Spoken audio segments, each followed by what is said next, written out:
and dream with me.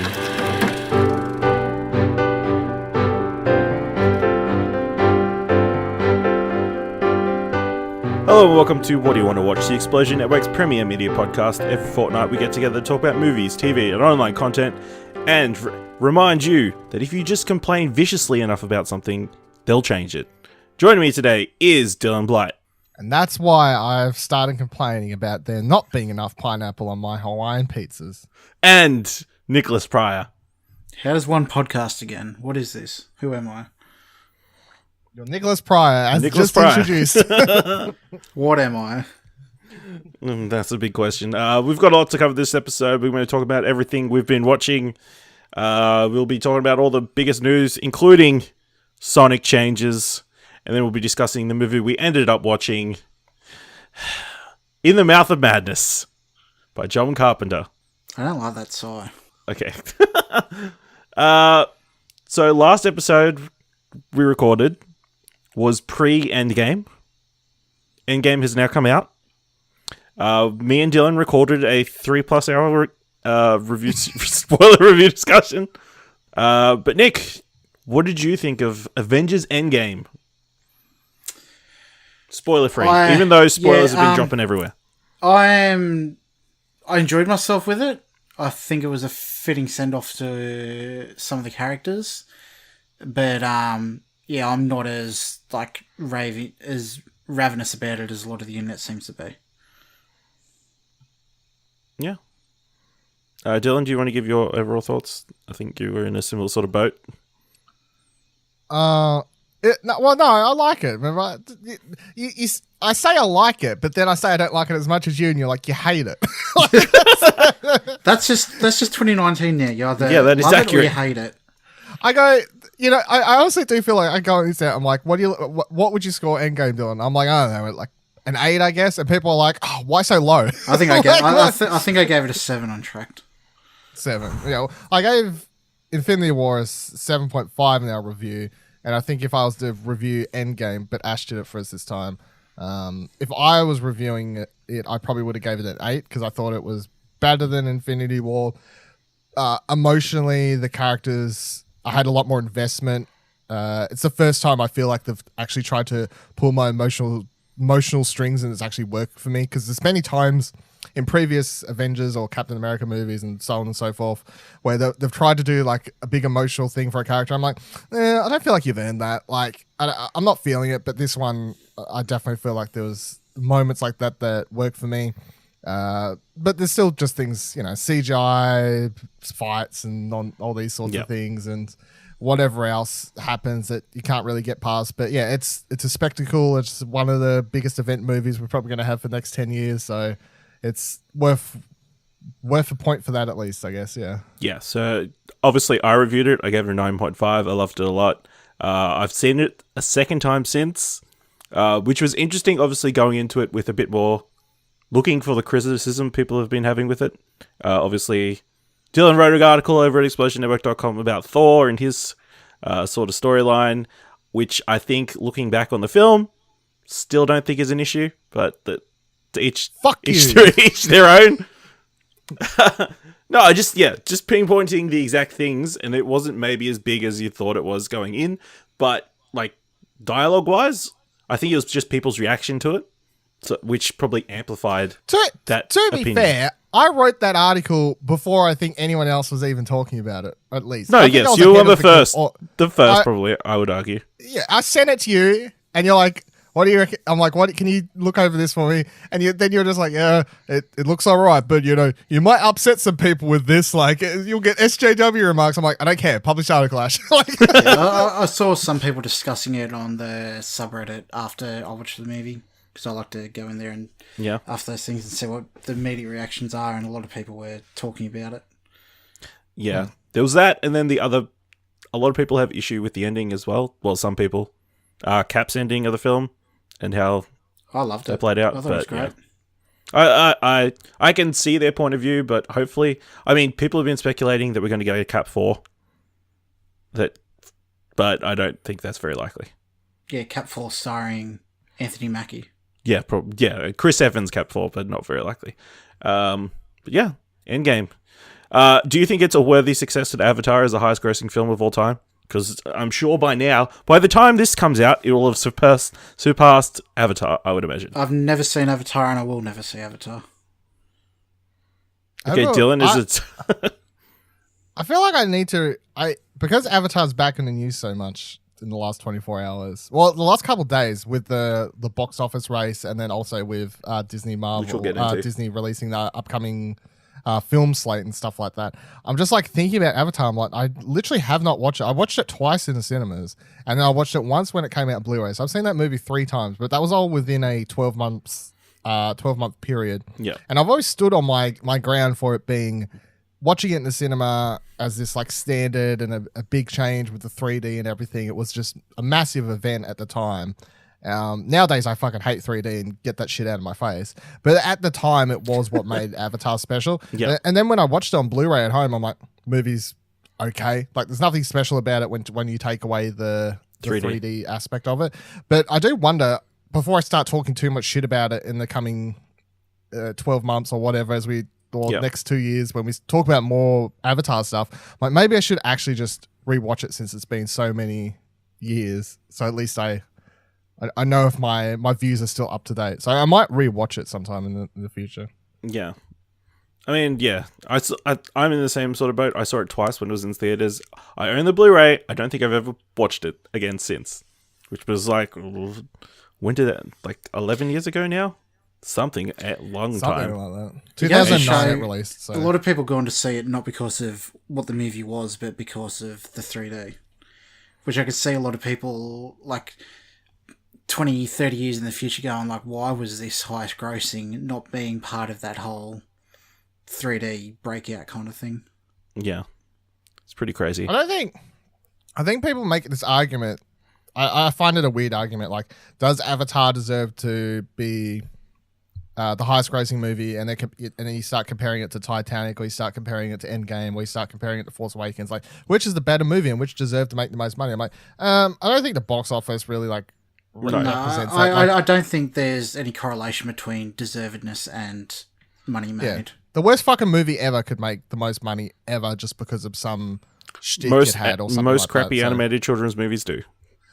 Yeah, exactly. So, Avatar made a buttload of money because of it's like it was a new thing for cinema at the time, and word of mouth. Like, I'm pretty sure my dad even got my nana pop to go watch it, and they go to cinema like once every 10 years. They're like those types of people. So see, that's it was why that bit. They saw that and not for another 10 years. Yeah, pretty much. Yeah. And like everyone saw it, the fucking movie. Yeah. Basically word of mouth. Like you gotta see it. The 3D's amazing. Blah blah blah blah blah blah. So I think it's just like a revolutionary, like new way to experience cinema, and I think we'll have an Avatar type movie for whenever VR does this the next step. Yeah. There'll be something on that caliber where everyone go, oh god, you need to see this. This is amazing, kind of thing. Well, I think it's interesting that obviously Avatar was a big event because of the 3D and everything, whereas Endgame is this huge event because you want to get in before you get spoiled. Yeah, true. I think, the spoiler thing has been maybe blown up a bit too much. I'm not sure. Possibly. Or it just forced everyone to go out, and why is why. I also think it's also just a culmination of it being the end, and like a lot of people having seen the Marvel movies just want to kind of like a closure to it, I guess. Yeah. Which I want to ask this question on air because I think I asked it to Ash the other day randomly when we weren't recording. Do we think more people in the last like year and a half, 2 years or whatever in the race towards, or even the last year, there was all these, I suddenly felt like there was so many more people just racing to catch up on Marvel films. And I was like, where the fuck have you been? Like, how did you only just discover these Marvel movies? I feel like there was way more people coming on board at the last minute. And not to say they weren't massive before then, because they obviously were. But I feel like, especially in our echo chamber a little bit, I was seeing a lot of people like, oh, I never watched them before, and now I'm catching up, and all these ones, or they watched like 5 of them or whatever, and they was like going back and watching other ones they missed because they only watched like Guardians and Iron Man or some shit like that, the random ones. I'm like, how can you miss these?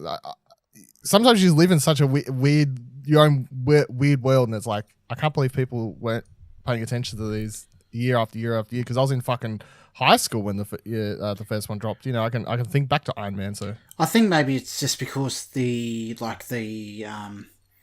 consciousness of the whole thing is just ramping up to this thing that people just want to be a part of it. They want to, because it is a history. Like, there's nothing like this has ever happened in cinema before. I think they just want to be a part of the history, to go, I was there, I was a part of it, I experienced it when it happened. Definitely. yeah.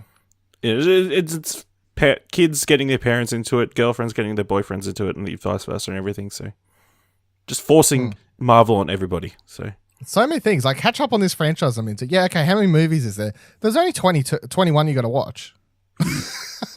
Yeah, it's crazy. And there's like a grab bag of TV shows and shorts and... Yeah. I don't know if you guys have seen it a lot on Twitter now, but a lot of the spoilers are starting to drop from the movie.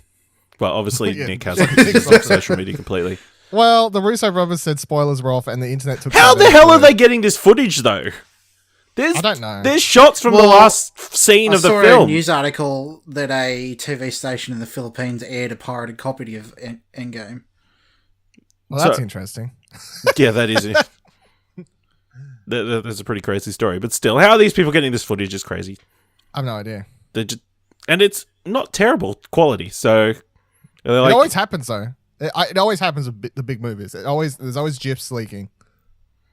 I mean, it makes sense. All it takes is a movie studio, like a movie theater owner that's hired, or however the business back end works, and just has a private screening for himself and just like takes all these shots and stuff. I know.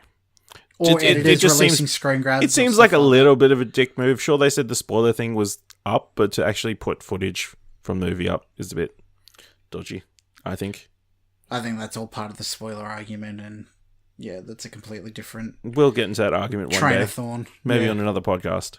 Right. Both you and me, Nick, we watched Marvel movies, sort of in the aftermath of Endgame. So you've watched Captain America: The Winter Soldier. I did.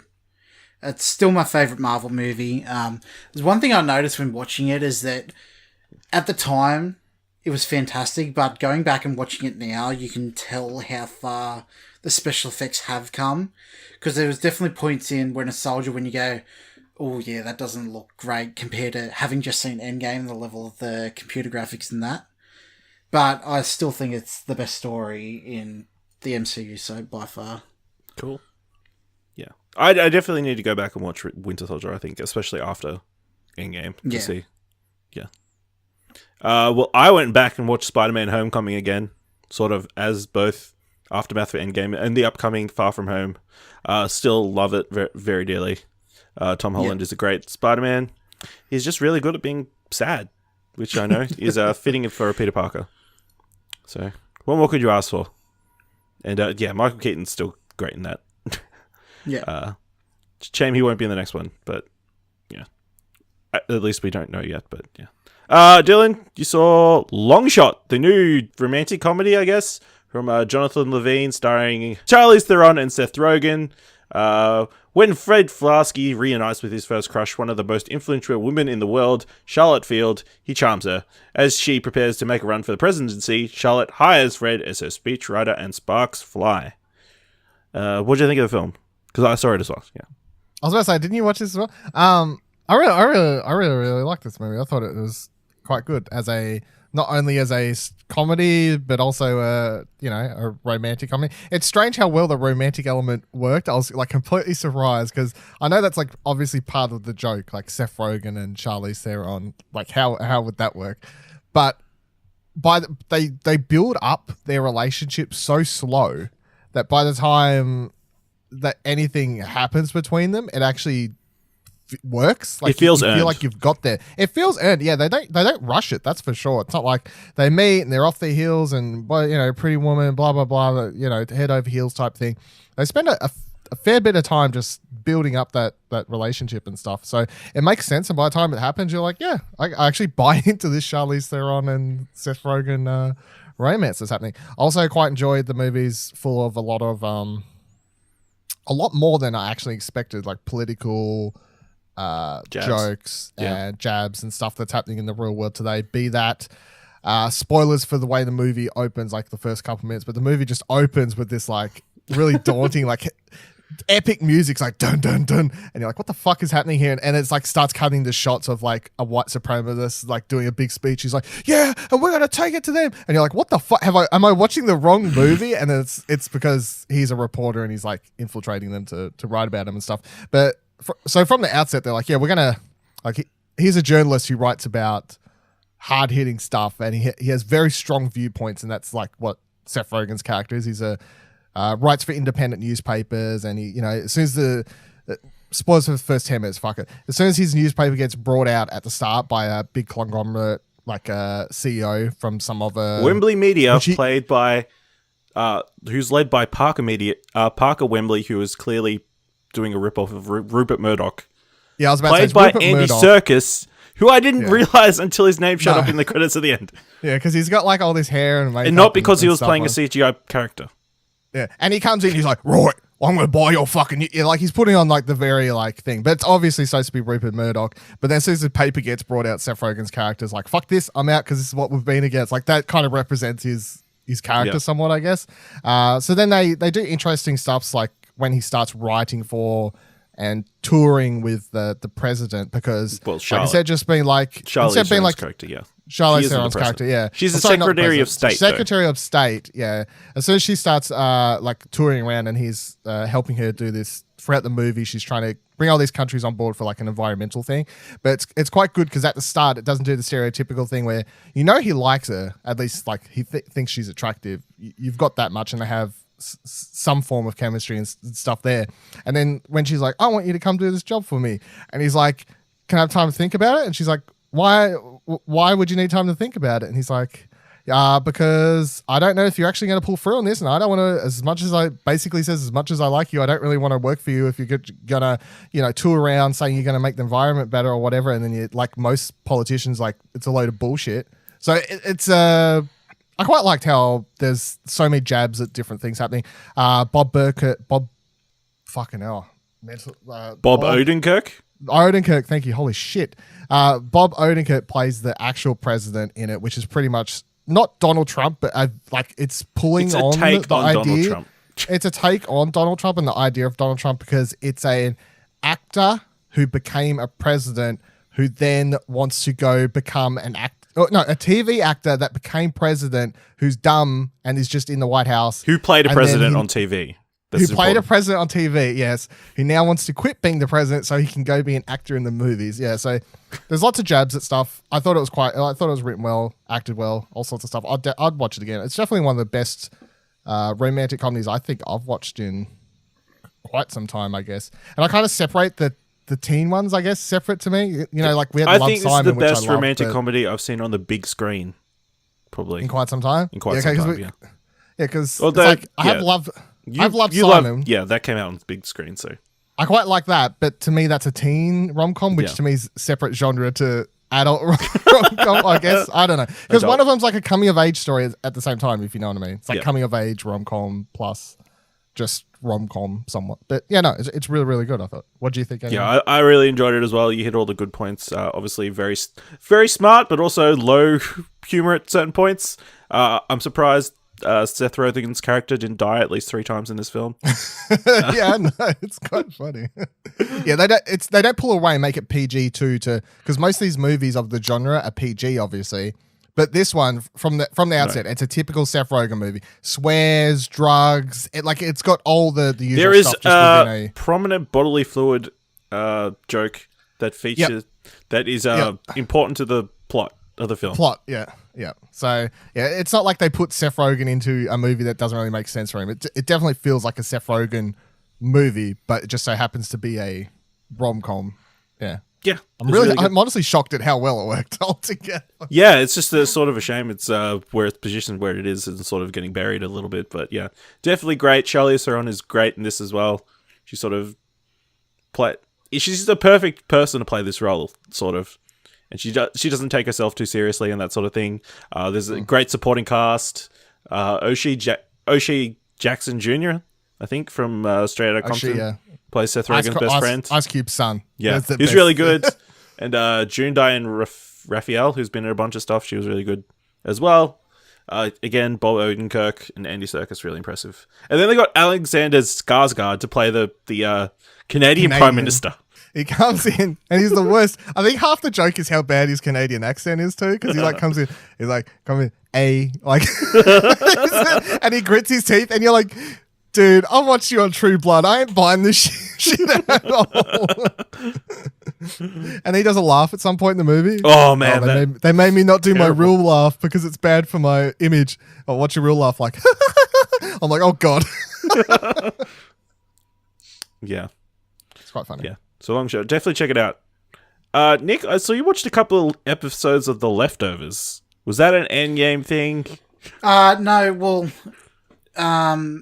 I had only realised that Foxtel put out a new app because when I got back into streaming Game of Thrones, because I used my parents' Foxtel account, I realised I had a new app that I could cast to Chromecast and stuff, so... Now that it's a lot easier for me to actually watch stuff on Foxtel, I'm going back and finishing it because I didn't finish it from the first time. Oh, okay.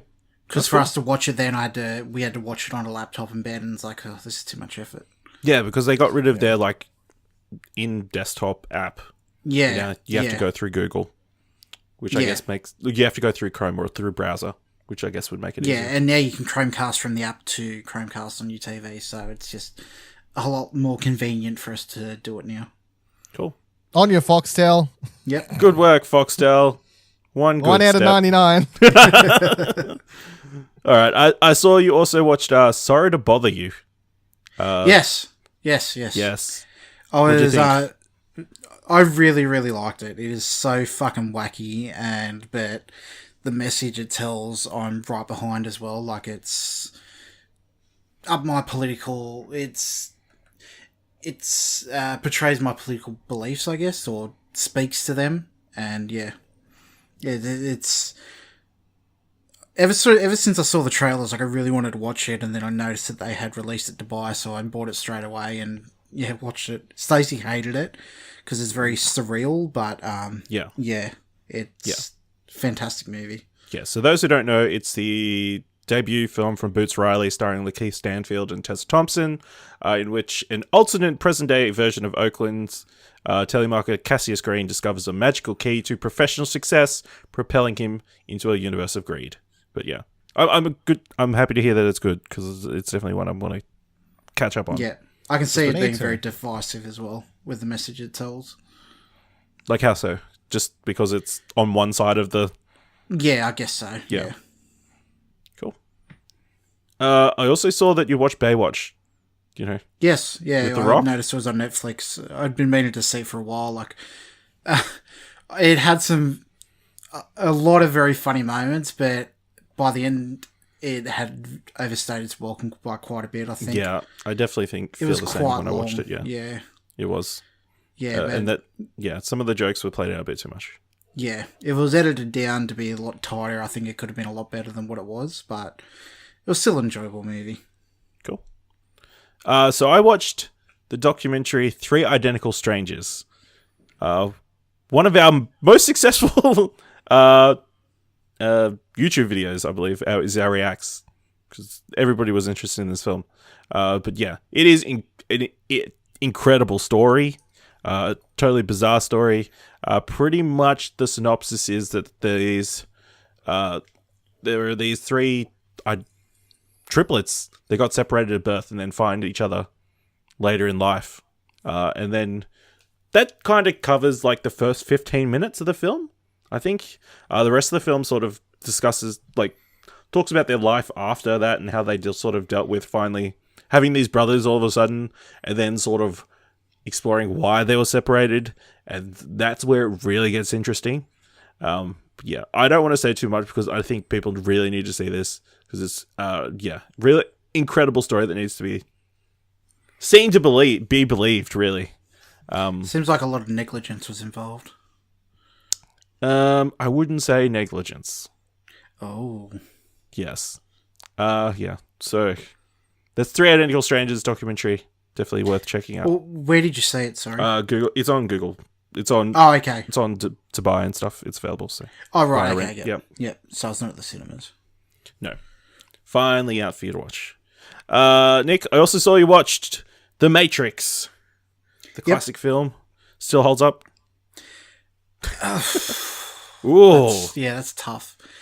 I still enjoy it, like I enjoyed it back then, but like everything, the effects are dated quite a lot, I find, And the ending, I didn't remember it being as corny as it is. Okay. Yeah. But with him flying up into the air. Yeah, it's just so, I don't know, it just seems so out of place. It just yeah. But yeah, I enjoy it. It's still The Matrix. I rewatched I don't know if it was last year or the year before. Like within the last couple of years, I rewatched it though. And the thing about the ending, and I still love it. I don't have too much of a problem with the effects like you, because my mind, I guess, just it's not that I have a problem with it, but you can definitely, as you're watching, you can tell that it has aged quite a bit. Like it's aged, but I don't think it's unwatchable because. I don't think it's unwatchable at all. But rewatching it, there was just always a constant thing in my mind that I was thinking. Because like when they're flipping off walls and stuff, I'm still like, this is cool. Like the one scene where they're shooting. The point that expressed it the most was when the helicopter smacks into the side of the building and like the windows wave out and stuff like that. Yeah. The thing with the ending though, when I thought about it when I rewatched it the other year, was I automatically just thought of how we're swamped with superhero movies now, and you're kind of like the idea of someone like flying up into the air, like they're superheroes, like whatever. We got heaps of those. Yeah. But back when it were released, it was like, oh, like here's another superhero. I guess the Matrix is Neo's a superhero, but it just does. I don't think it has the same sort of punch when there's all the biggest movies, if it released today, are superheroes. Yeah. So it's just different time and everything, I guess. Yeah. Cool. I rewatched the first two. I never watched the third one though. But I quite like Reloaded. Yeah, well, Reloaded. I like Reloaded. I only watched the sequels once. Like I went to the premiere of the third one, but from what I remember, I don't remember having an issue with them. Oh, I don't hate the third one, but it's just not as fun to watch because it's so heavy on the actual dramatic storytelling of the real world stuff. Yeah. Whereas one of my favorite scenes, and I don't know, like I would put up there in one of my favorite car chase scenes in movies of all time, actually, is them on the highway versus the twins.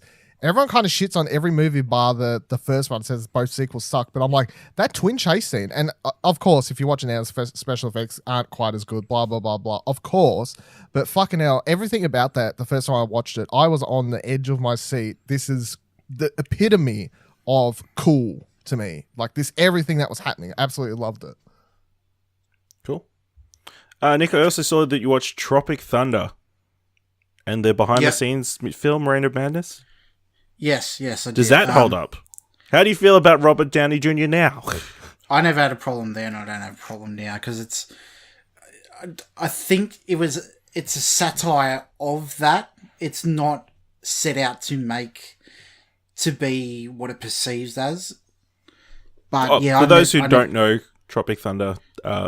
Robert Downey Jr. plays an African American person. If you don't know who Robert Downey Jr. is, he plays a white person. He plays an actor playing that part. So he plays an actor who got a skin graft or something. Yeah, kind of like he got like a experimental pigmentation change, kind of like the reverse Michael of Jackson. Michael Jackson type of thing. Yeah. But he's like a method actor, and it's like it's part of his character. But I don't. Academy Award nominated role. Yeah. It's a satire on blackface. Yeah. It's not blackface itself. But like I love Tropic Thunder. I loved it then. I love it now. I think it's still really funny.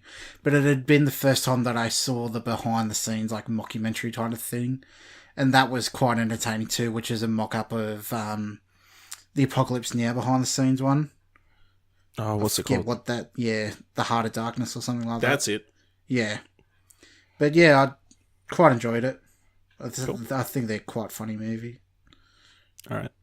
I watched another documentary called You Laugh, But It's True, which is sort of pretty much follows the Daily Show host, Trevor Noah, back before he was the Daily Show host, Trevor Noah. And sort of when he was a comedian. when he was a stand-up comedian working in South Africa. Only like 2 or 3 years in. Is he South African? He is South African. You've never listened to him? His accent's quite... I know his face, but I've never seen anything of his. Yeah, well, you should watch The Daily Show. It's important. It's really interesting. Sort of how he's sort of... The big thing is he's building up to this one-man show, like a comedy special. And for someone... Sort of South Africa is sort of a newish comedy scene, but it's only people who have paid their dues and done like 10, 20 years worth of comedy who do these one-off specials. So him deciding to do it after like 3 years pissed off a lot of people in the comedy scene. And coincidentally, all those people happen to be white, which you can read into if you wanted to. It was especially apparent. They obviously interviewed a lot of comedians, and they asked all of them, what do you think of Trevor Noah? And they're like, all the white comedians said bad stuff. One even asked them to turn the camera off. I don't know if they could have just done that for effect for the documentary, but I thought it was interesting. I've watched stuff about like the tensions in South Africa, and that there is like a legit like white versus... There is a lot of history, so... There's very something... deep-seated, Yeah, but it's sort of interesting looking at... hearing Trevor Noah talk about his growing up as well, because he was sort of segregated from both the white folk and the black folk because he was born of a mixed race. He was from a mixed racial relationship, which at the time was illegal. It's sort of hearing his story coming up. And then the most bizarre thing in this documentary is apparently his mother got shot in the head, and he just brings it up nonchalantly in the middle of a conversation. She got shot in the head while they were shooting the documentary. And he never talks about it. And then they're just having this conversation, and he sort of nonchalantly brings it up. It was like this weird... What is this called, and where is it? Because I want to watch it. It's You Laugh, But It's True. It's on Netflix. Yeah. Okay, on Netflix. Cool. Yeah. So, not like... I'm sure he's like so interesting. Like, she lived. It's like, I think she got like in the mouth or whatever. Like, she damaged her jaw or whatever. Sure, it's something that's not bad at all, getting shot in the face at all. But, yeah, not at all. No, but Trevor Noah is interesting because obviously, like, South Africa is not exactly the most non-dangerous place to to grow up. I'd say, and like how he's come so far, and now he's hosting the Daily Show and stuff. I reckon he's like just one of those good people. So, like, people have to look up somewhat in America, like as a Daily Show host, because of his history and like who he is and stuff. So I'd be interested to watch this. Yeah, I really like Trevor Noah. Obviously, Daily Show, one of those franchise TV shows that's been going forever. But then you watch all the behind the scenes stuff they post on social media and that sort of stuff. He's really smart and like very funny as well. So yeah, definitely worth checking out. So Nick, I saw you watched The World's End. The third in the Cornetto trilogy with Simon Pegg and Nick Frost. I'm just going to come out and say it. This is the weakest one out of the three. Oh, 100% agree. I good. didn't enjoy it at all, to be honest. Had you watched it before? No, I hadn't watched it before. I've always been meaning to watch it, but then I saw it popped up on Netflix. So I was like, oh, yep, I'll watch it now. But yeah, it's the only one I've watched once. Yeah, I didn't really enjoy it, to be honest. What do you reckon the biggest problem is? Because I remember I wrote a review for my site back in the day, and I recall my biggest problem being, because I've only watched it once, my biggest problem was Simon Pegg's character is just unlikable to the point that the movie's not fun. Because all the other movies, even though he's like the hard-ass policeman in Hot Fuzz and stuff, you still like him. Like, he's not to the point where he's annoying. He's just... Yeah, he's not a scumbag of a character. Yeah, in this, though, it's just like, I fucking hate this character, and because you're the main character, the movie becomes a struggle from that point on. Yeah. I hadn't really digested it enough. I just knew I didn't like it and didn't think about it again. But yeah, now you say that, I think it's definitely a leading issue of it. Yeah.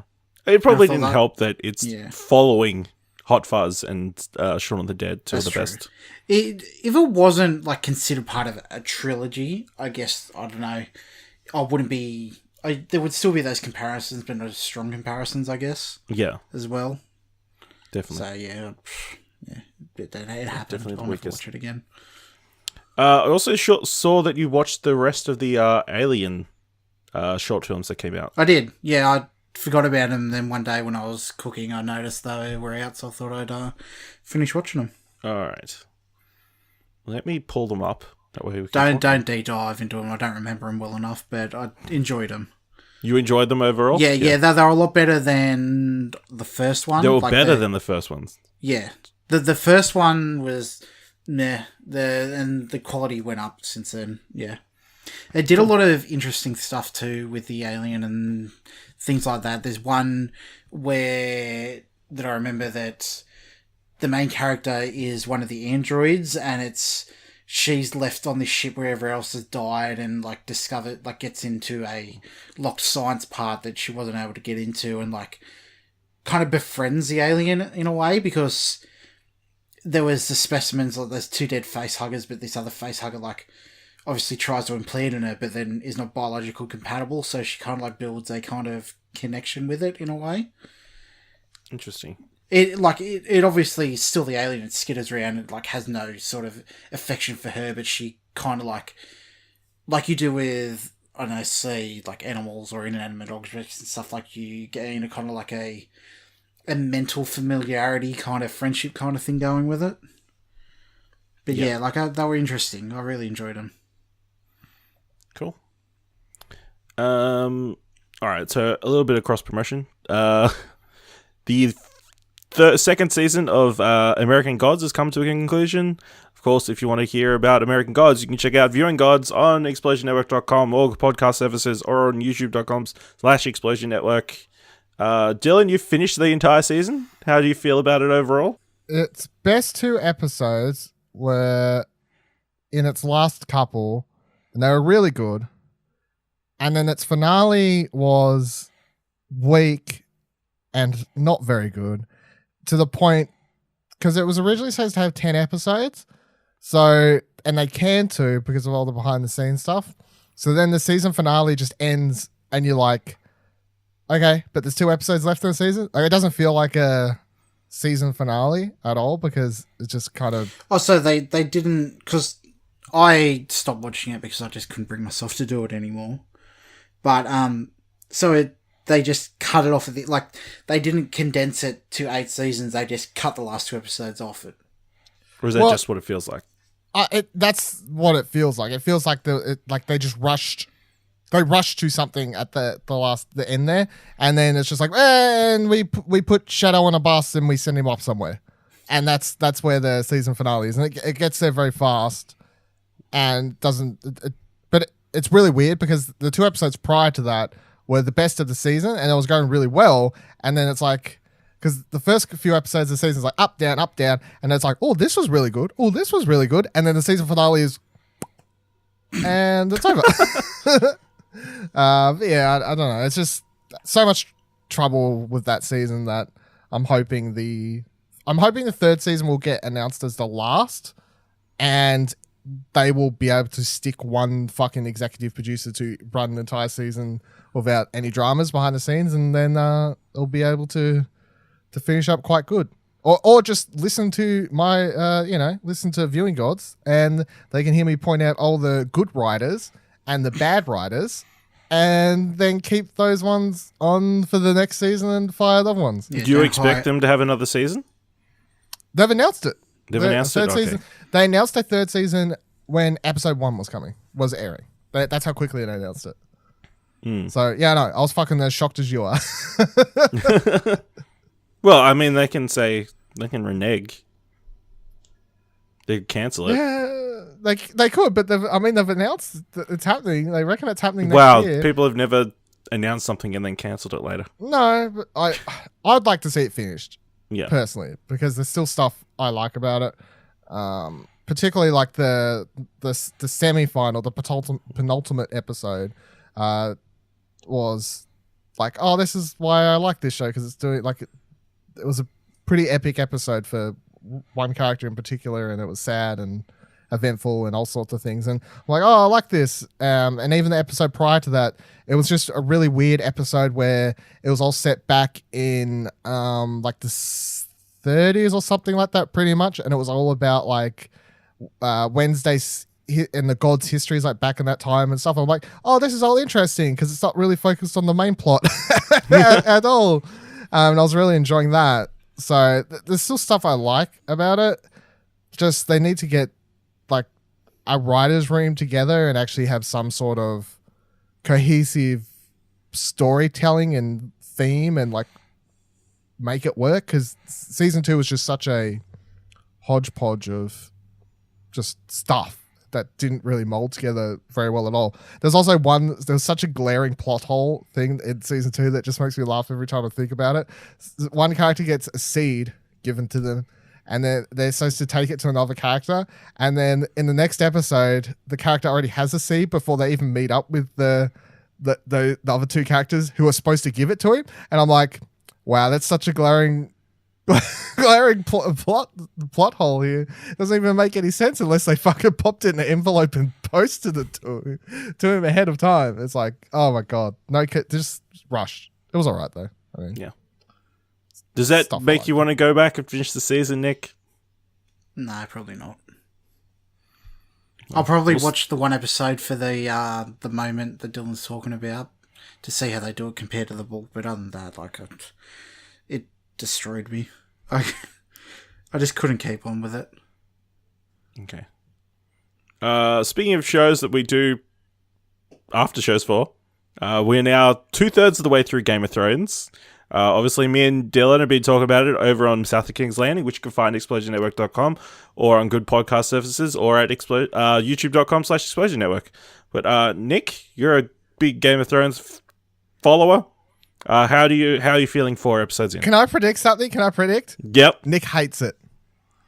Nick hates it with passion. Nick, how do you feel about the show so far? Yeah, pretty much. I'm only sticking it out to see it through. Really? Yeah, it's the writing has gone to like. They have some of the best they have the best tactical minds in the fucking world there, and they fuck it up completely. Absolutely fucking balls it, and then the last episode is just full of so many fucking stupid decisions that are out of character. It's like the showrunners have got traded, like, believable, like, character development and battles and stuff for spectacle. Like, which is so disappointing too, because earlier in the show they, from a military tactical standpoint, like, they have battles based on real life battles and tactics and stuff like that, and it's just, You didn't like the Battle of Winterfell? What I could see fucking 3% of the time. Oh, it wasn't too dark, I shot it. It goes to show that whatever their writers' names are, that they are fantastic at adapting something. They're not any good at writing something themselves. I don't even think that's the problem. And, I mean, we don't need to get into it too much because we'll be here all fucking day. But the reason I knew Nick would hate it is because we both weren't a fan of the previous season for basically the same shit that's happening in this last season.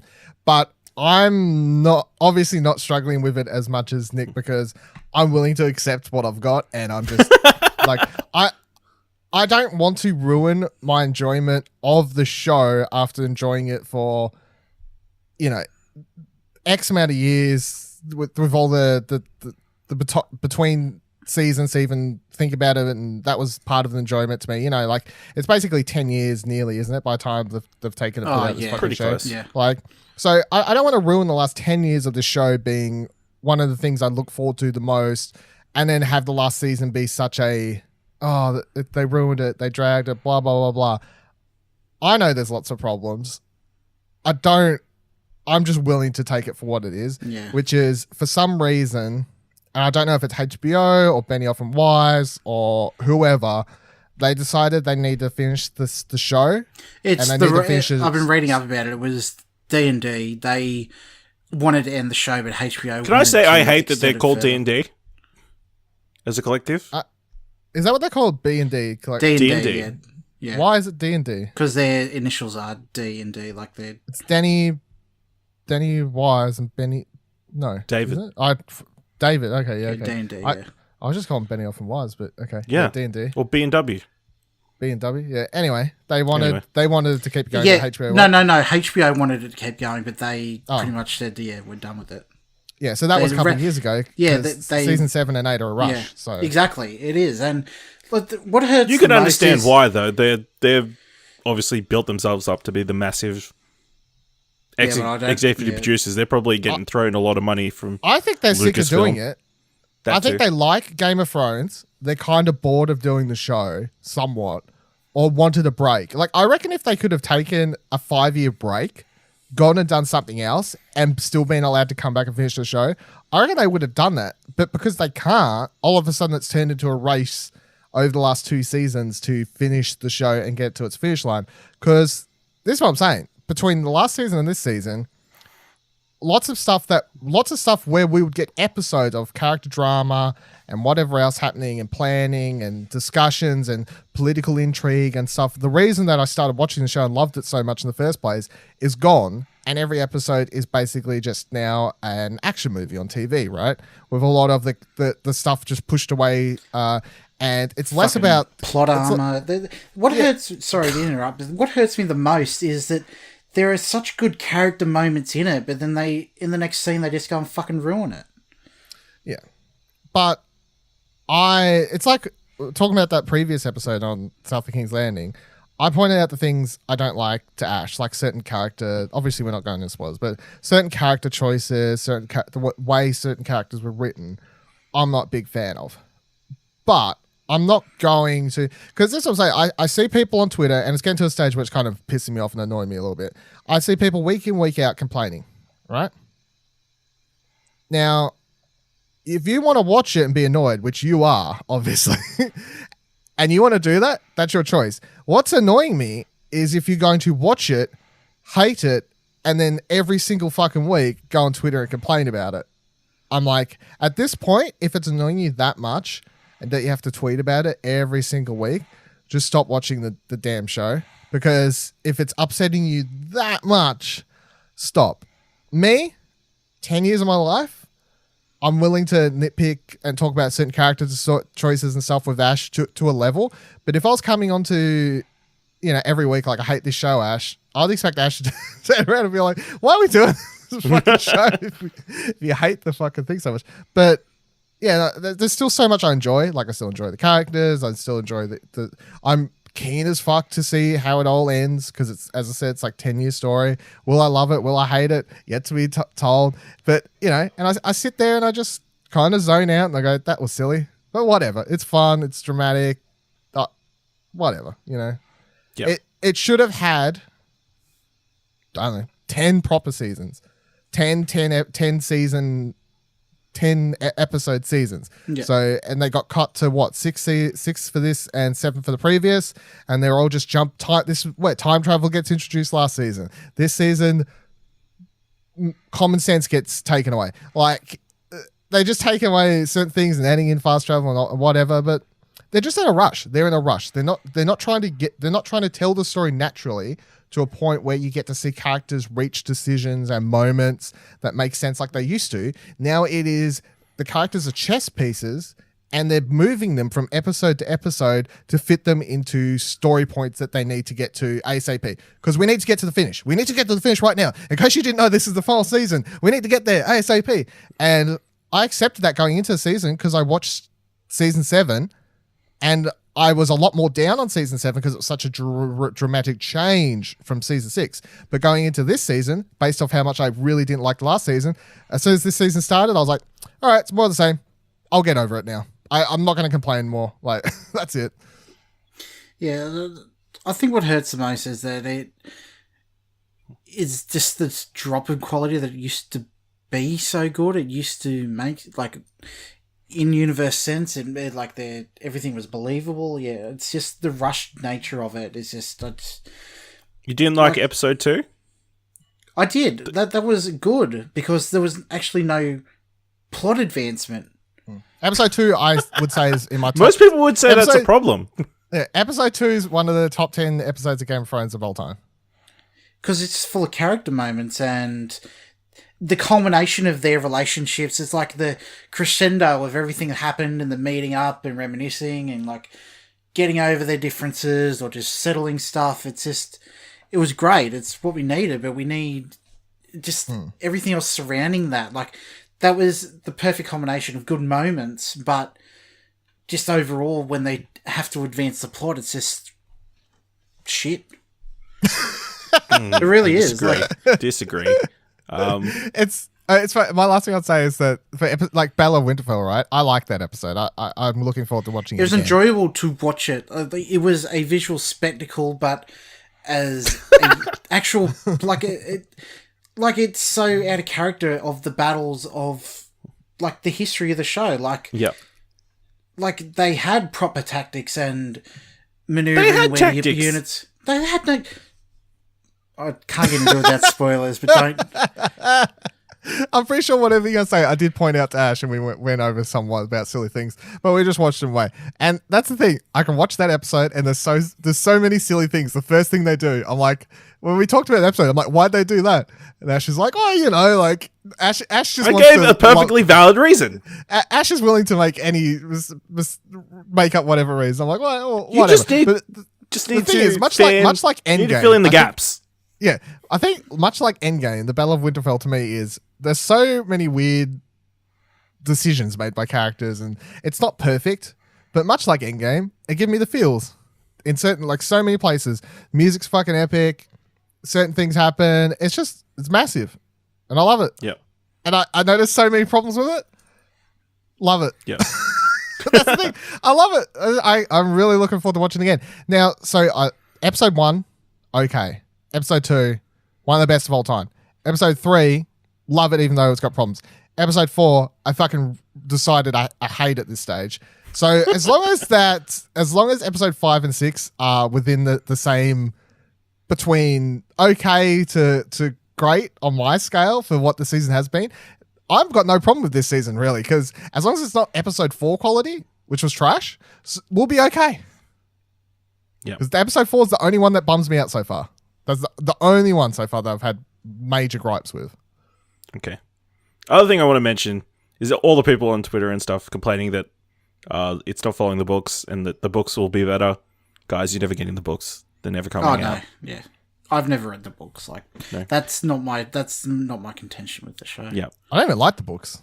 I read 2 books and I stopped because I found his writing to be bad. Yeah, I said it. Bad. I also don't want to start the books until I know he's released all the books, because I don't want to fucking get to a point and go, that was a waste. Well, that's it. Yeah. That's it. Yeah.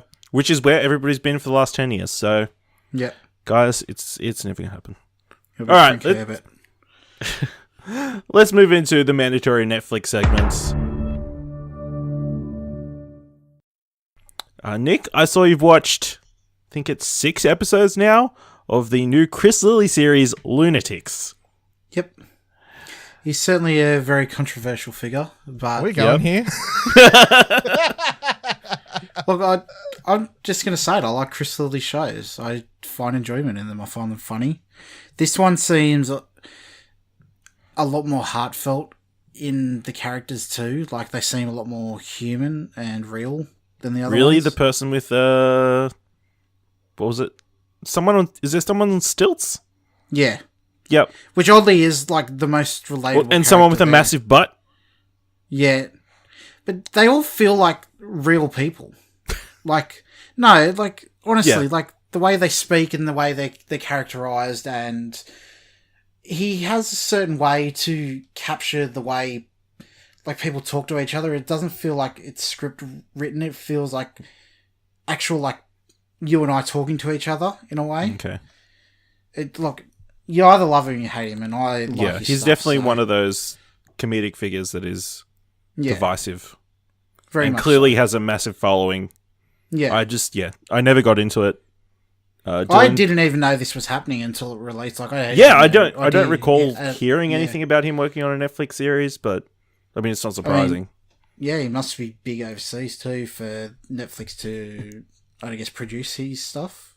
Yeah, this would be I think like the second Australian, if it is technically Australian made thing. So, well, it is globetrotting, but a lot of the characters are Australian characters. I guess it'd just be whether he made it in Australia or not. It would be my bone of contention. But yeah, well, I'm happy that you like it.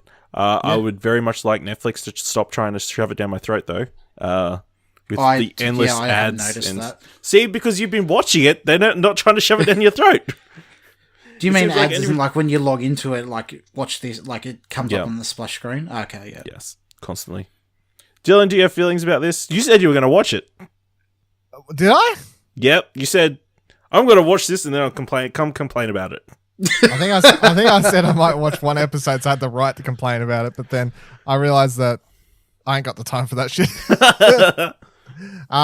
I loved Chris Lilly's shows when I was in high school, I guess, like We Can Be Heroes and what was the one with Tonga? Summer Heights High. Like those two series when I was in high school, everyone loved them. I loved them. My whole family loved them. When I got to college, I met in my first year of college, I met a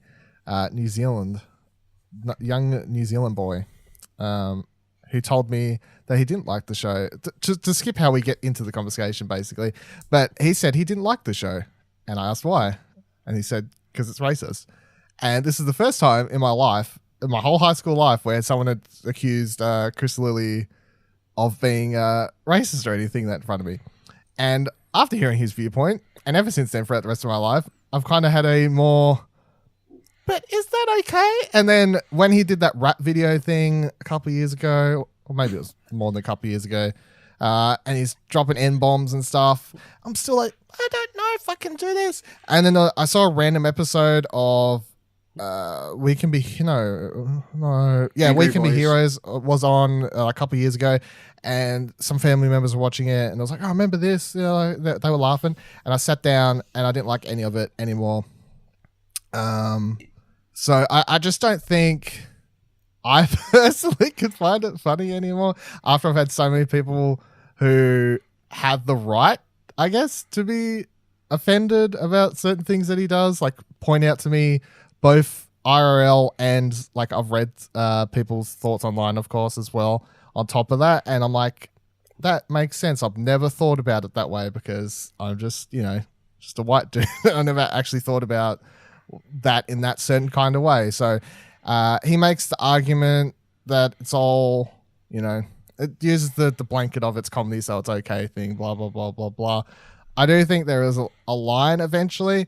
And if the comedy relies on just being crude and that's kind of your punchline, I don't know. I'm on the side that it's not really smart anymore. And I don't find him funny. And the thing that annoys me the most, really, and if people want to watch it and they want to laugh, I'm like, whatever, you do you. But the thing that annoys me the most is how he's like one of Australia's most, or if not the most prominent kind of comedian that we have here at the moment, especially with the Netflix series. And like that's how it's associated now.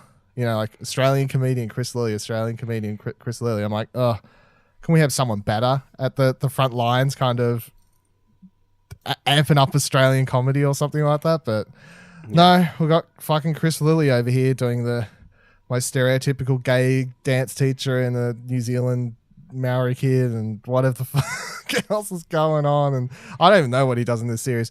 I don't want to know. I'm sure it's horrible. They're all white characters, so. Is it?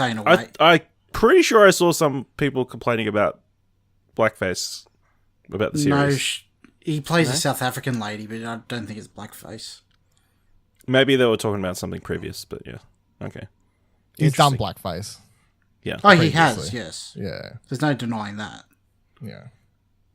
All right. So I watched the second season of Sabrina, which was 9 episodes, I guess, technically, because they cut out I don't think it's the second season. I think it's part 2 of season 1. Part 2, just part 2. Kind of like a mid-season break kind of thing. It very much felt like the second half of a 20-episode season, which I guess makes sense. Maybe because originally they were pitching it to be a CW show, instead of being a Netflix And boy, show. does it feel like a fucking CW show. Yeah, it kind of lulled at the start. Especially that second half, yeah. What, of season 2 or season... Oh, part 1? Yes, yeah, part 2.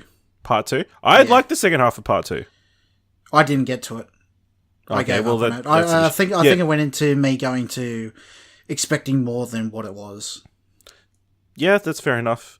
Yeah, so there's only 9 episodes because they took the Midwinter's Tale and made it like a Christmas sort of thing.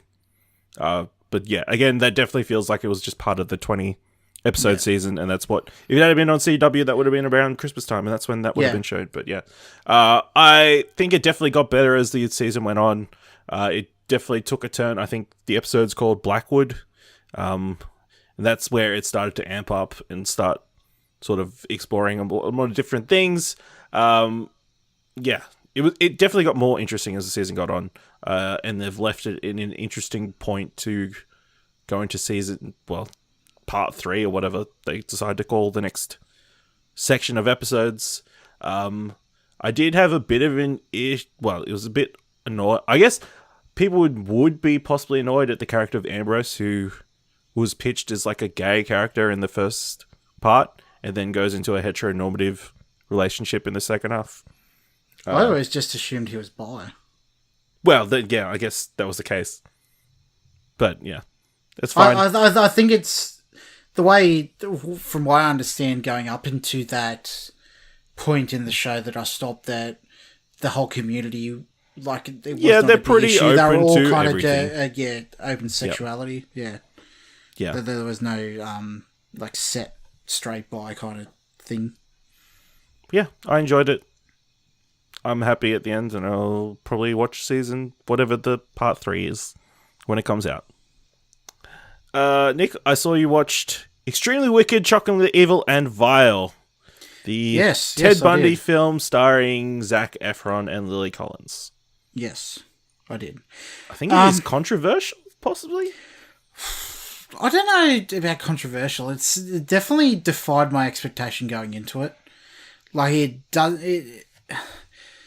it's very odd because it's not what you expect at all from a docu-movie about a serial killer, because it's adapted from a book that his girlfriend wrote, so it's parts of it's from her perspective, so it portrays him in a way that is very charming, and like by the end of it you know that he's done it, but like coming up to that point you're kind of like, is he guilty of this stuff? Like, he sounds very convincing in a way, so if they set out to like show that side of him and the way that he manipulated the people in his life to become of who he was, like, I think it worked quite well. But in a way, it's also, you can make the argument that they're portraying him as not a monster and a sociopath of what he was either.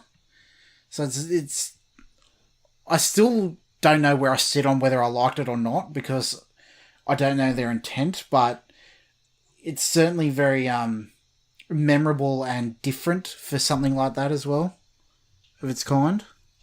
Cool. I think I'll still watch it because people are talking about Zac Efron's performance being quite good in it, and I want to watch it maybe just for that, because it's a side to Efron obviously don't usually get to see because he's mostly doing comedy stuff these days. But I've had a problem with it from the outset because the director did the actual doco Netflix series, like the 6-episode one, and I watched that last year. And my problem with that doco series was it seemed like the director was infatuated by Ted Bundy as a person, and the doco series was made out to be more not like, it wasn't like he's evil and fucked up and we're just telling you the story about it, but like he's evil and fucked up. It was more like, look how smart he was. Look how clever he was. You know, look, he's so smart and handsome and clever. Isn't Ted Bundy great? Oh, he did some nasty things, but wasn't it really cool that one time he escaped from prison? Like, look how smart that was. Like, you know, it just seemed like he was trying to show off how cool he was a bit somewhat. So as soon as I found out it was the same director doing the Zac Efron live action one, I was straight away a bit iffy because I just feel like he's got something about Ted Bundy he likes, I guess. I don't know. Like, I don't want to accuse the director of like being like a Ted Bundy apologist, but it seems like he's just attracted to the character to the point that he wants to point out the really good things about him to an annoying somewhat degree, because I don't feel like it's been long enough. And you could be like, oh, this happened like ages ago, Dylan. But it's like, but like the people's families that were affected are still like, you know, it's not like 50 years ago. It's not 100 years ago. Really, it's a short amount of time for a serial killer. Like the people's families are still hanging around. And you're making a Ted Bundy like, look how handsome he is. Isn't he handsome? Isn't that great? I don't know how I'd feel if I was flicking through Netflix and the guy who killed my family was being painted in a certain way. That's my only problem. But the way it's told is from his girlfriend and the way she experienced his life. Like, you can't dismiss the way that she perceived him either, and her experiences going up until the point either. No, yeah, that's not my problem. It's like and they in the actual doco series they make because a big point about how much stuff is out there that portrays him in the way that he actually was. Like, there's plenty of information and material and media out there doing it. It's just a different perspective on him as well. It's not like it's trying to say that he is an amazing person. It's just showing him in a light that most people would have seen him. How manipulative he was, how like charming and like just normal everyday guy he was, to be like the sociopath underneath, like the way that people experienced him in day-to-day life.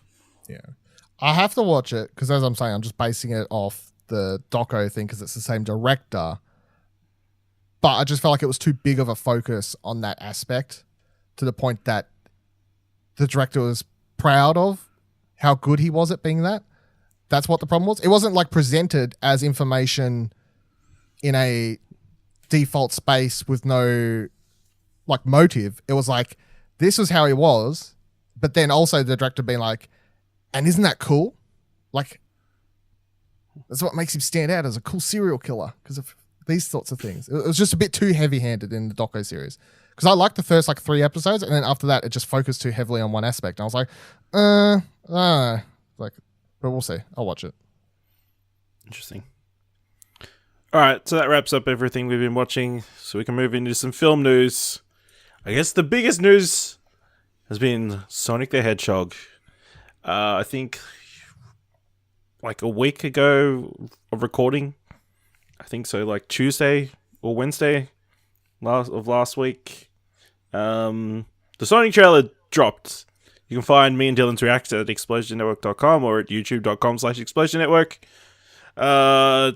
We and most people on the internet did not like Sonic's design, but we were probably the most positive on the film of anybody on the internet. But of course, after the trailer came out, pretty much it got universal ridicule. To be fair, I feel like they only did it to themselves. Like, yeah, they made the film. Yeah, but how could they have okayed that design at all? like, how can they? Like, 'cause Sega's involved with it too. Like, how could they have even said, "Oh yeah, that's fine. They'll be fine. No one will worry about that." Like, even they put out that poster, and even from that point, everybody hated and said it looked stupid. And then they go ahead and continue with it. Like, they had the opportunity to fix it before this point.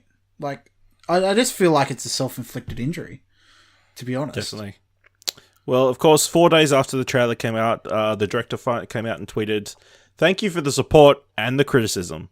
The message is loud and clear. You aren't happy with the design and you want changes. It's going to happen. Everyone at Paramount and Sega are fully committed to making this character the best he can be. Hashtag Sonic movie, hashtag gotta fix fast." And in the aftermath of this announcement, there seems to be a little bit of division. Obviously, people are really happy that they're going to be changing Sonic, and he's hopefully going to be a bit more cartoony and more true to the design. True to the original design. Well, then there's those of us who know the business and have noticed that they haven't moved the release date of this film, and that hitting that release date and completely changing one of the CGI characters who features in your film doesn't sound like it's going to be a very easy task. Don't you just update the model and just take out the old model and put the new one in and it just all works fine? Honestly, I don't know, but I can't imagine that that's the case. No, that's not how it works. Oh, surely it is. That's how they think it works, apparently. So The crazy thing is I would have seen that movie if Sonic didn't look like he did. Yeah. I think the movie looks actually pretty entertaining. But everybody's talking about Jim Carrey. The interesting is, I think the troubling thing is, people have been doing their own designs of how Sonic should look and like saying, hey, just do it like this. I think the problem is the height of Sonic. All the ones that I've seen people have been docking up have been shorter than the one he's that got human legs in the original, and it's freaky. Yeah, but he's not as tall as the one that they've done in the trailer or whatever. I'm fine if he's a bit taller, but just be... You need him to be the same height. Otherwise, eye lines are going to be off throughout the entire film. No. What I'm saying is I don't mind if he's the same height he's taller. as he already is. Okay. But just make him, like, slender out his legs, give him the bigger eyes, and just look more like him. But is this a bad precedent? No, that's my biggest because problem. they shouldn't have fucking done it to begin with. They were digging their own grave. I think it sets a precedent. I would have much rather them just fucking put it out, cop the shit, and maybe people would have been in the okay sequel. with it, He gets a magic coin that transforms him. Fix it up. He goes back to his own world, and then he looks like Sonic. Well, again. the amount of money they're going to spend on fixing it anyway is going to be ridiculous as is. Surely they have to move this. Look, if HBO can go in and edit out a fucking Starbucks. Well, that's completely different. They should have fixed that before the freaking episode came out. But exactly, and they should have fixed this before they fucking did it. I don't like the idea of a world where people, because we know what like people on Twitter and Facebook or social media, whatever, are like, especially like fanboys and like when it comes to nerd culture, pop culture type things. I don't like setting a precedent that if you yell and scream and cry about something enough, it has a chance to get changed. Now, you can be like, yeah, but this one was actually fucked up and this one deserves getting fixed. Because I'll be like, well, yeah, it is pretty fucked up. I'm glad they're fixing it. But at the same time, the reason I would have rather them just put it out is because I don't like the precedent being set. Because then what happens, like back in the day, Last Jedi comes out, oh, shit, let's remake it, hire all these people. Oh, blah, blah, blah, blah. What are we going to get to a stage where movie directors are tweeting out fucking different versions of scripts and be like, okay, fans, what do you want? Which movie do you want us to make? I don't think it's that point. I don't think that's the point it's going to get to at all. This is just smart business for them to fix it up because a lot more people are going to see it with an updated design, more like what they want. Are they though? That's my question. I think they'll. If it's successful, do they go, oh, it's because we can do this. We can like put out design. We can update it, and then everybody will be like, "Oh, it's so great. We'll go see the movie now." That they wouldn't have seen before.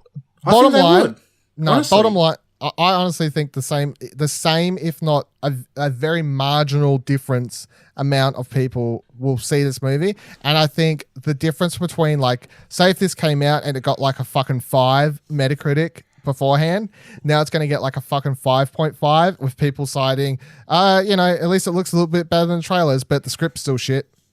That's how it's going to roll. Because you change what Sonic looks like, but if the movie's shit, the movie's shit. True. Full stop. People don't know the movie going into it either. Like, they can only go off what they perceive from the trailer. Fucking no one knows who Sonic is anyway. Like, people put this out like video game movie. Kids these days are like, what's a Sonic? Oh, he's that character in Super Smash Bros. Oh, yeah, it's that one that my cousin picks every time we play. I don't know who he is. Yeah, I mean, it's such a fucked up, weird, interesting story. The story is now more interesting than the movie itself. That's the thing. I'm like, how do they make this happen? Yes, how does it still that's hit what that I want to know. date? What was the behind the scenes story of creepy Sonic? How did the director actually get permission before tweeting that, or did he tweet it's going to get fixed and then stuck the studio in a position where they had to actually make it happen because the applause from people online was so loud. I was wondering if that was a legit thing because when he tweeted that and he's like, maybe "Oh, we're the going to fix director it." hated the design. Maybe his way to subvert it.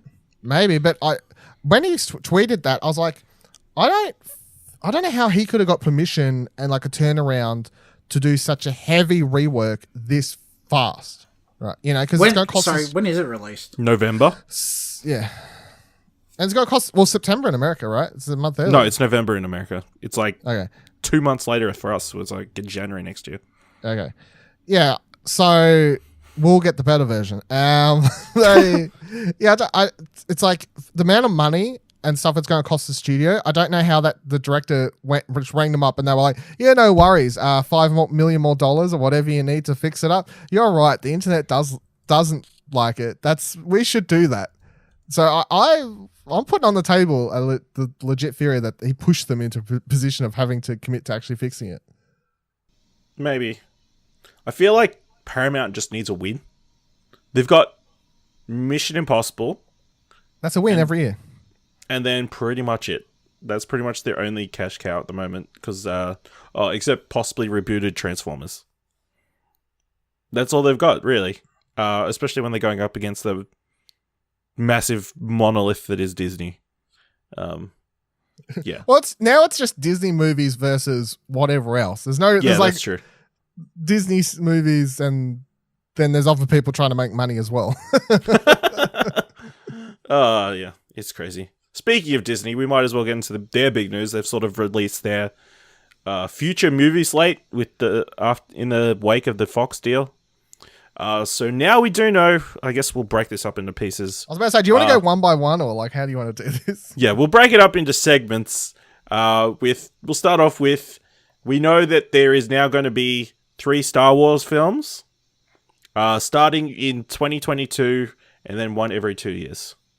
There is no more clarification of what they are, or if it is one single trilogy of films that is going to be those 3 films at those 3 dates. They are going to be staying at the Christmas period, which I think makes a lot of Star Wars fans happy because it sort of separates it as an event at the end of the year, and probably works best for them. And they've made a lot of money at that Christmas slot. So obviously the fan theories are it's either going to be the Rian Johnson trilogy of films, which is going to make the Last Jedi fans and haters very happy, or it's going to be the Benioff Weiss or D&D trilogy of films, which is speculated to be set. It's going to make Nick happy. Yeah. Or it's a combination of both for those 3 dates. What as the foremost Star Wars person at the Exposure Network, what are your thoughts, Dylan? I don't like waiting 3 years, but it'll be okay. Yeah, there is a 3-year break as well, which is obviously it's not the longest insane between Star Wars movies ever in history, so it's relatively short compared to obviously like prequel trilogy and sequel trilogy time periods and these sorts of things. But I feel like a 3-year gap doesn't really make sense unless they're going to go a lot heavier in the live action stuff than we even know of. Like, because at the moment there's 2 announced series.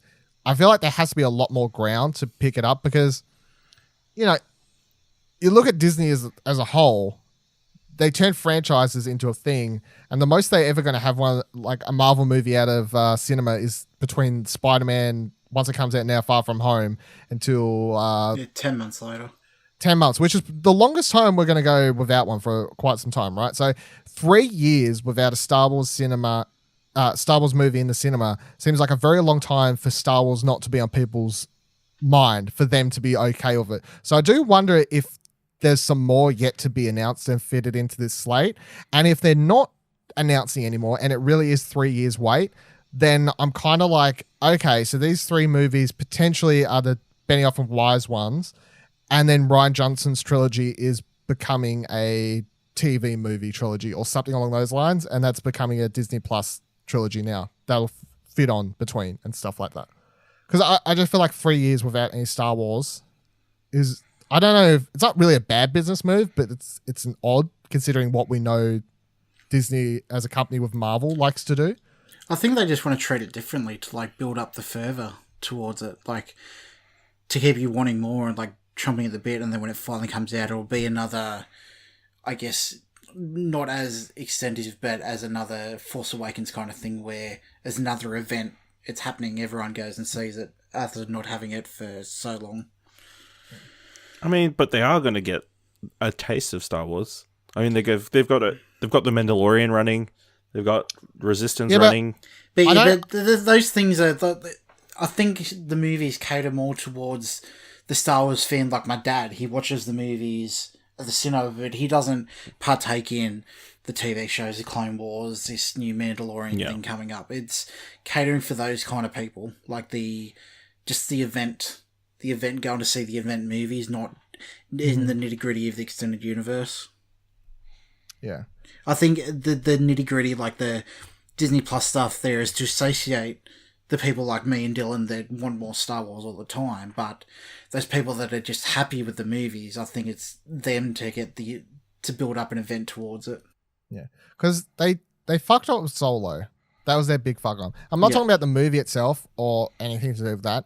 Just having another Star Wars movie that close to a previous Star Wars movie was a huge fuck up. And I don't know. I feel like they've kind of gone from one extreme to another, because they were like, hey, let's test to see if we can put out another Star Wars movie really close to another one and see if people are okay with that. And people weren't. People were like, nah, once a year is probably the way to go. We like looking forward to Star Wars every Christmas. That's the way we like. So they're like, okay, since you didn't like it 5 months apart, how about 3 years in between now? Like one extreme to another. I don't know.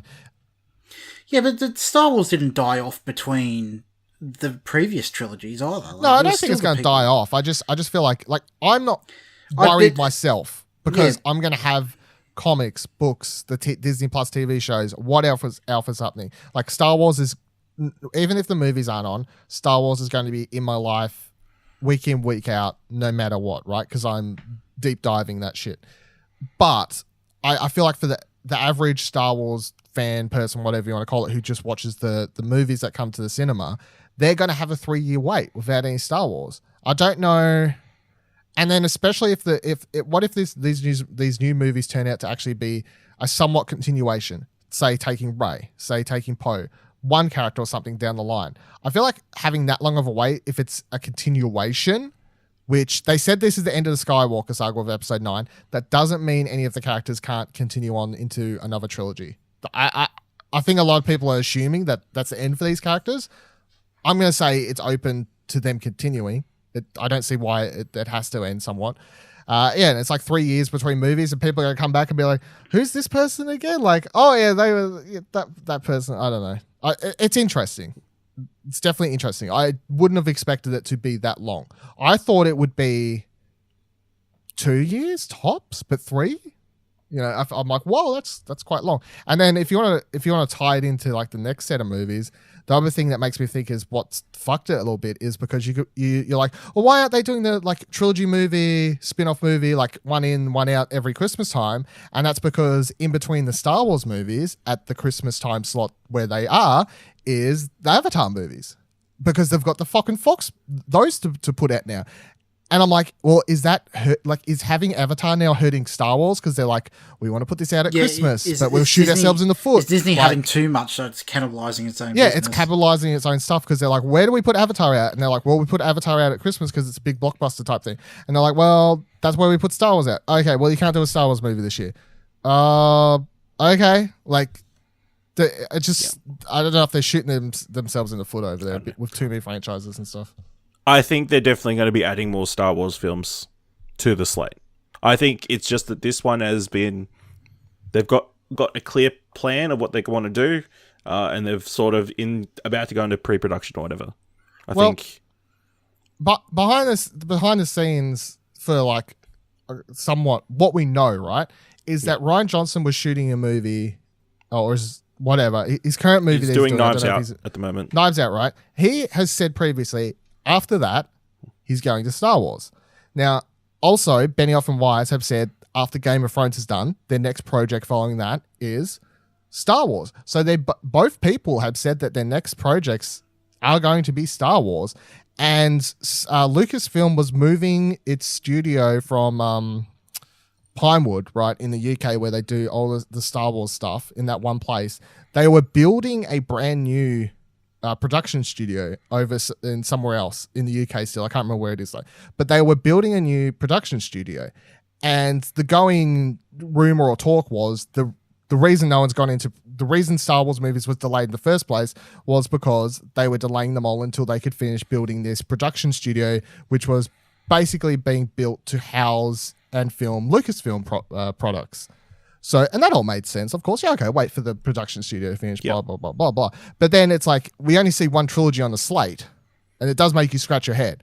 And I'm open to them adding the other movies in. Cool, whatever. But it does just make you go, why is there only 3 here? There should be 6. Like, yeah. We know there's 6. Do you think I've seen people say it's going to be 2 of one of the other, and then it... No, that's stupid. Is that too long? 4 years between parts in the trilogy? Yeah, that's stupid. That's no way. No. Yeah, okay, good. Seeing as we touched on it, let's talk about the Avatar sequels. They will be coming. Avatar 2 is coming December 17th, 2021. Why? Why? 12 years after the original film came out. I can't give you an answer. Why? I don't think it has the cachet that they think it does. I hope it fails and then we can get Star Wars movies back in the slots. I honestly think it's going to happen. Like, people are going to go, oh, Avatar, oh yeah, that was that 3D movie I watched ages ago. That was cool in 3D. People will show up to 2 to see what it is. 2 will do all right. 2 will do fine. Yeah, but whether we get a 3, 4, and 5 is up for debate. It's like, and by the way, I think 2 was originally slated for like 2017 or something like that. Was its original release date? Yeah, it's been delayed forever. Have they even shot anything? No. They even is Cameron doing all of them? Yes, I believe he is. He's been at the bottom of the ocean writing scripts and doing whatever down there in the middle of the ocean, and he popped back up to go, let's do another Terminator, I'll produce it, and then he disappeared back into the ocean to write scripts and whatever else. So I think he was in the heat of the moment. He goes, oh yeah, fuck yeah, I want to make more Avatar movies. He signed a contract, and then he's like, come back and go, oh fuck, why did I do that? I don't want to. I mean, the craziest part is they think they're going to make an Avatar movie every 2 years. That seems unlikely. The craziest part is they think people are going to care. No, that's what it does. It's like switching them in and out between Star Wars. I'm like, Star Wars, yeah, fuck yeah, Star Wars. And then it's like, what's on next year? Avatar. Yeah. Rightio, champ. No, you can't compare Avatar to Star Wars. It's hard to I don't compare. Care. Yeah. I know it's the number one grossing movie of all time, but fuck off. But like we said earlier in the show, I don't think it's grossing because of the merit of the movie itself, but because of what it was at the time. Yeah, and here's the thing, right?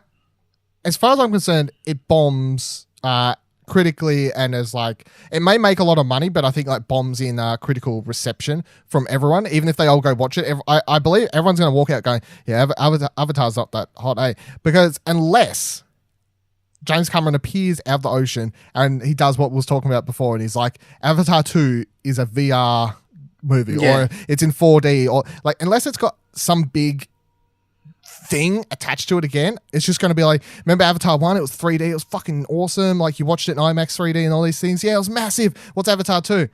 Just watch it in 2D, eh? Like, yeah. Like, yeah, cool. I just think the general public who all went and saw it as a spectacle thing are just not going to care.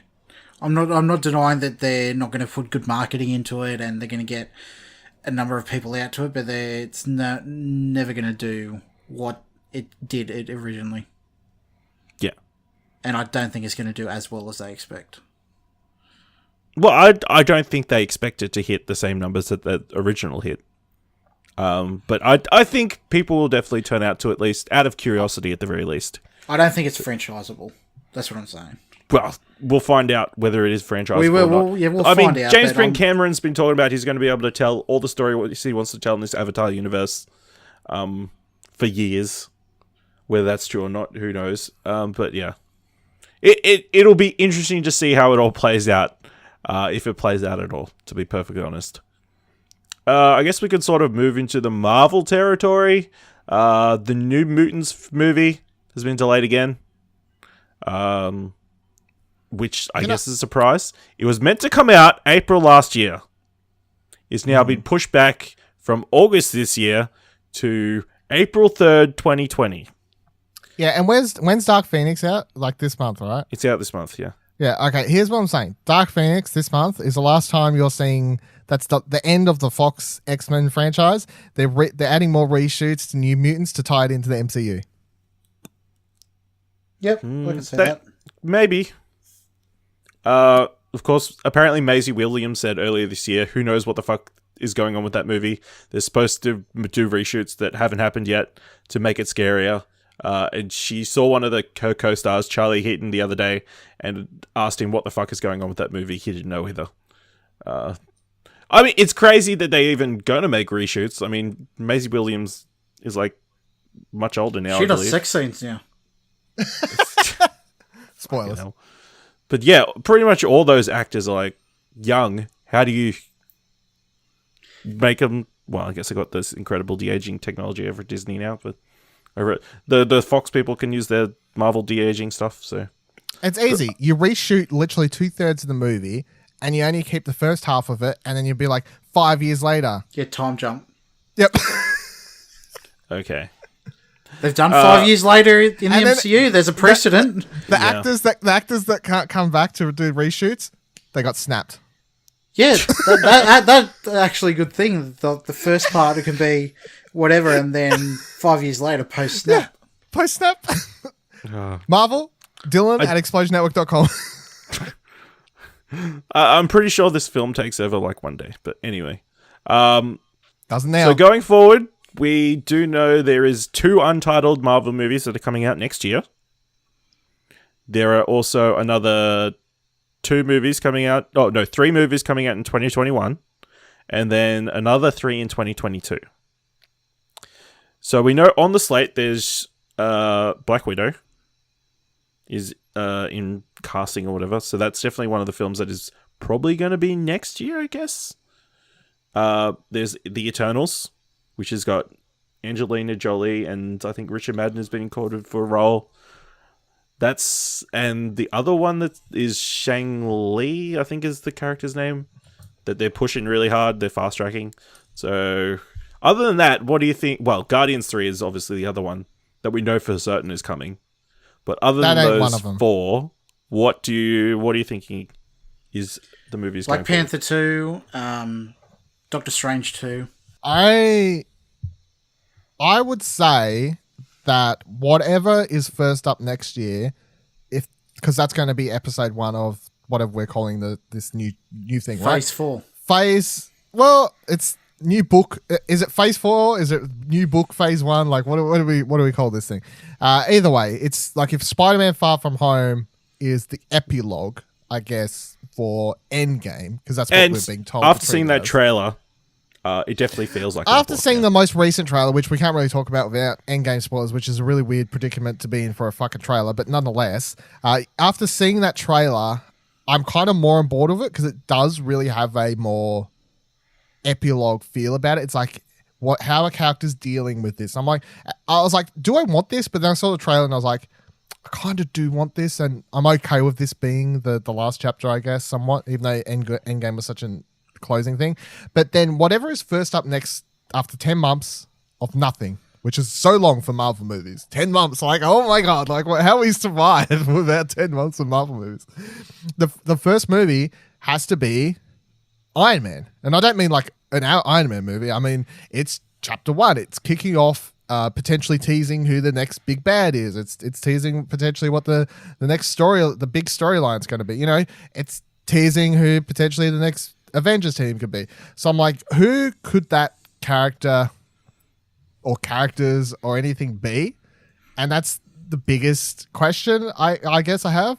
I'm somewhat leaning towards it being some sort of space thing, because I'm presuming the next run of Marvel movies are going to be a lot heavily based on space, in like other planets, because that's where they've been going a bit more. Of course, I hope it's Nova. Getting away from Earth, something like that. I'd be down for. So I don't know. They're talking a lot of. I'm hoping it's something we actually don't know about. But if I had to pick from one of the things we do know about, I would probably say it's going to be the Eternals or some shit. Like from what we know, if I have to pick, I would say Eternals is first up. I would say Black Panther is like 2021. I don't think that's soon. I think Guardians isn't probably until 2021 either, simply because I reckon James Gunn contractually obligated to be doing, obviously, Suicide Squad's happening before Guardians Volume 3, so, and that's going to have he's going to have a lot of post-Suicide Squad stuff to do before he can even go into pre-Guardians 3, etc., etc., etc.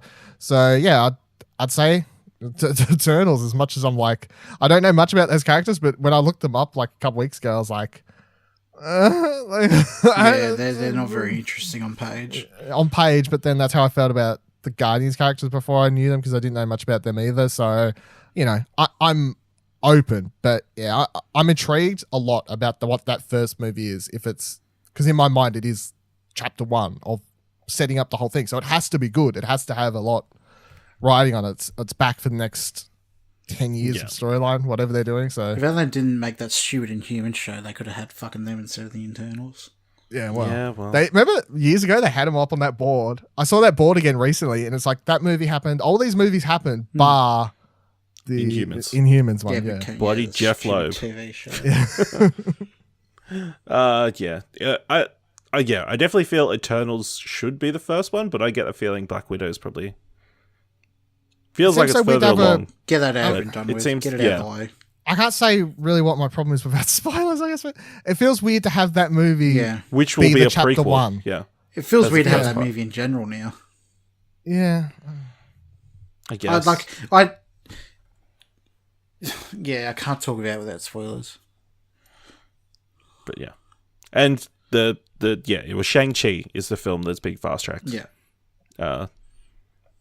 But yeah, I'll say Doctor Strange, Black Panther, probably an Ant-Man and the Wasp sequel. Captain Marvel sequels probably. Captain Marvel would make sense. Captain Marvel sequel would be good for a setup for the universe, even if she's not going to. I don't reckon she's going to lead the new Avengers team or anything like that. But like her movie could be good for seeing a scope of the universe type thing, I guess, and setting up a bunch of new characters. Nova would be perfect for that. Well, yeah, we're going to introduce someone new, I guess. People I feel like Nova will be introduced. Well, I guess it makes sense now that there is a gap in the continuity or in the timeline that Nova could be filling the gap. I reckon they could make people care about Nova. You could be like the Space Iron Man. What's the latest? Yeah, what was the last year with 3 Marvel movies? What year was that? The one where they've got 3 in 1 year, 2024, 25, whatever it was. This the year? Last one. No, not this year. No, in the future slate. Sorry, in the future slate. 2021. 2021. Okay, so that's when we get our first team up movie. Yeah, I want the first phase of whatever this new thing's going to be. I don't want to have the big bad and all that revealed. I want it to be more personal stories, I guess. Neither, but I want it teased. Yeah, like even if I don't notice it, even if I don't notice it now, I want them. I'm hoping that, because here's the thing: if we look back at the Marvel movies, right? They didn't plan this shit out from day dot because they didn't know what they fucking had in their hands back then when they were making Iron Man. The last 5 or so years, of course, have been a lot better at interconnecting the stories and whatever else. I'm hoping now they're going to take that obviously into chapter 1 of this new story and treat it a bit more like a TV show and have from the first movie, planned out story somewhat, where they didn't with Iron Man, of course.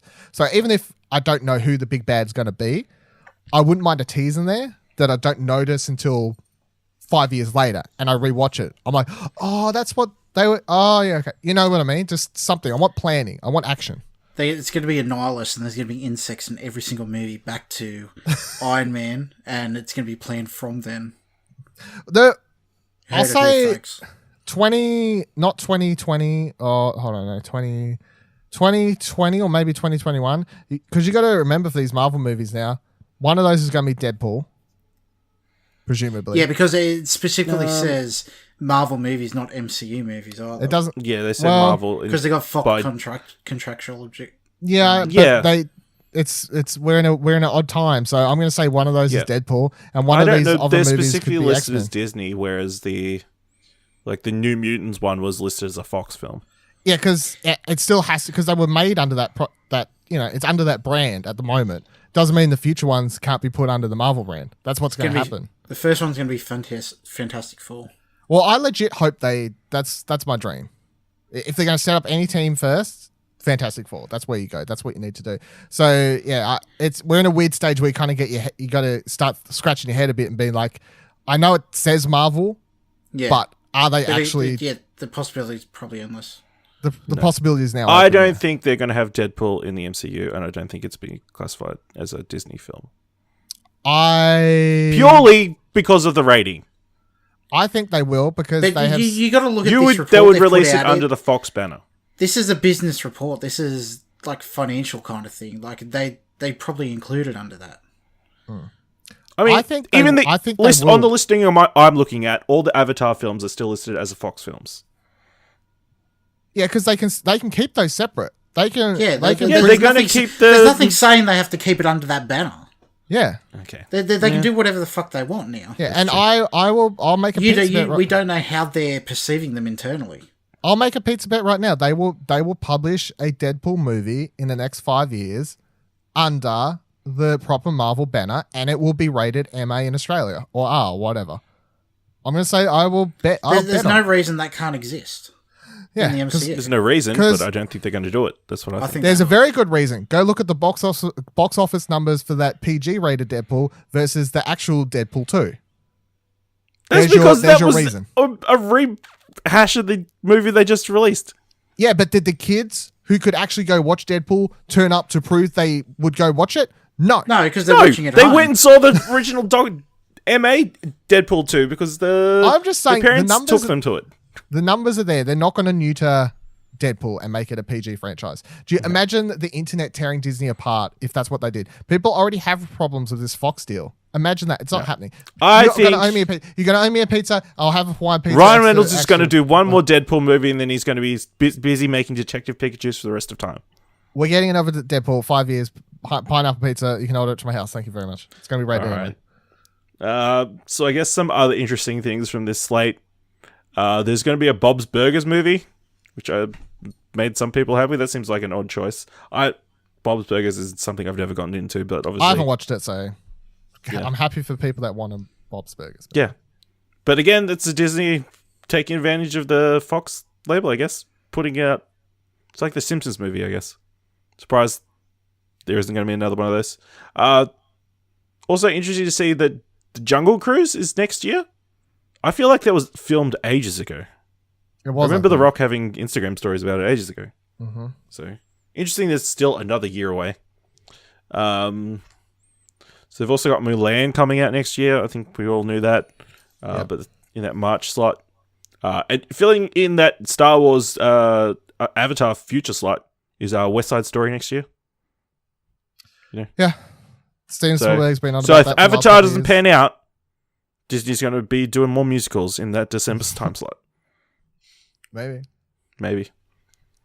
Then also interesting, there's going to be like 2 Pixar movies, like every other, well, in 2022, there's going to be 2 Pixar movies, which I don't think they've done 2 in a while. They've done it before though, so it's not. Whatever. It's been a long time, but yeah. It's interesting to look at their slate. Obviously, there's going to be more stuff added to it, probably more smaller stuff. Hopefully. I'll say, quick other things that stood out to me. Although anyone that's complaining that there's too many untitled live-action Disney movies, that doesn't mean they are all actually based on... No, that doesn't mean they're remakes. Doesn't mean they're remakes just because they're live-action Disney movies. Published by Disney that are live-action. Yes. I just think there's like a confusion all there. So we'll see what happens with that. And then also Indiana Jones 5, that's never going to happen. Yeah, that is listed in 2021. So starring Shia LaBeouf. If only. That'd be great. Also, they've got a bunch of Disney animated projects. I'll be interested to see if they're all original ones or they're like sequels to stuff. I imagine Zootopia 2 is in the works. That's got to be one of those. That's surely. My dream. Yeah.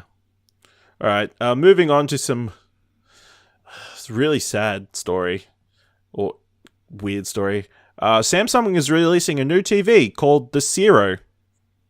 A TV that can flip into portrait mode and connect to your mobile device. Yes, we're going to have a vertical TV. No, who wants that? Nobody. Nobody wants that. It's just Why would you want that? Concept things that rich people are going to buy. The youths can watch their Snapchats and Instagrams and TikToks on a big screen. Nobody's going to do that. They're just going to watch it on their phone like they do now. It's just an extra step that they're not going to take. Yeah, this is a really dumb idea. This is the dumbest thing I've heard all day, and I'll tell you what, I've heard some dumb things today. Oh, man. But yeah. Cancel it. It's cancelled now. I don't know. Who thinks this is a good idea? Samsung. Take your R&D and move it into my asshole. And that just sounds like an engineering issue. Eventually, that's going to stop moving. You're either going to be Sounds stuck like the in same landscape. sort of people that passed over that Sonic design ticked over this TV as well. Yeah. It's the same design team as the Fold phone. Yeah. Well. All right. That's all the news I wanted to cover. So let's move into the movie we ended up watching. Nick, what did we end up watching? In the Mouth of He Madness. disappeared 2 months ago without a trace. He's the guy that writes horror books. You can forget about Stephen King. Kane outsells them all. I need to know if he's alive or dead, and I need that book. It's a setup. I just have to work out how it's set up. Kane's writing has been known to have an effect on his readers. See this? It's a map. This whole thing has been staged. You just get out. This is not reality. It's all happening for real, Trent.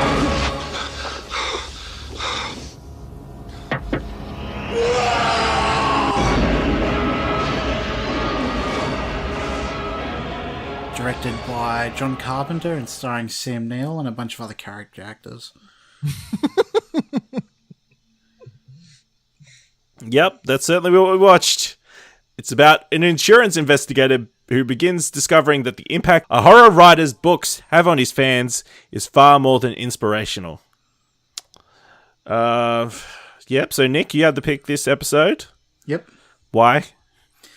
Because I've been kind of on a Lovecraft bent lately, and I just wanted to watch a good Lovecraft film. I think it was great. John Carpenter, this is part of the Apocalypse trilogy, which is this, The Thing, and I forget the other one's title, but he has said that this is his contribution. The Thing and Prince of Darkness. Yeah, this is his contribution to the Lovecraft mythos. So, for those who don't understand, Lovecraft kind of, back in the day, kind of open sourced his mythos, so anyone could contribute to it. So it's not like his thing, like a gatekeeper, like anyone can contribute to it in a way. But yeah, I thought this was great. It was very meta. It's very self-referential.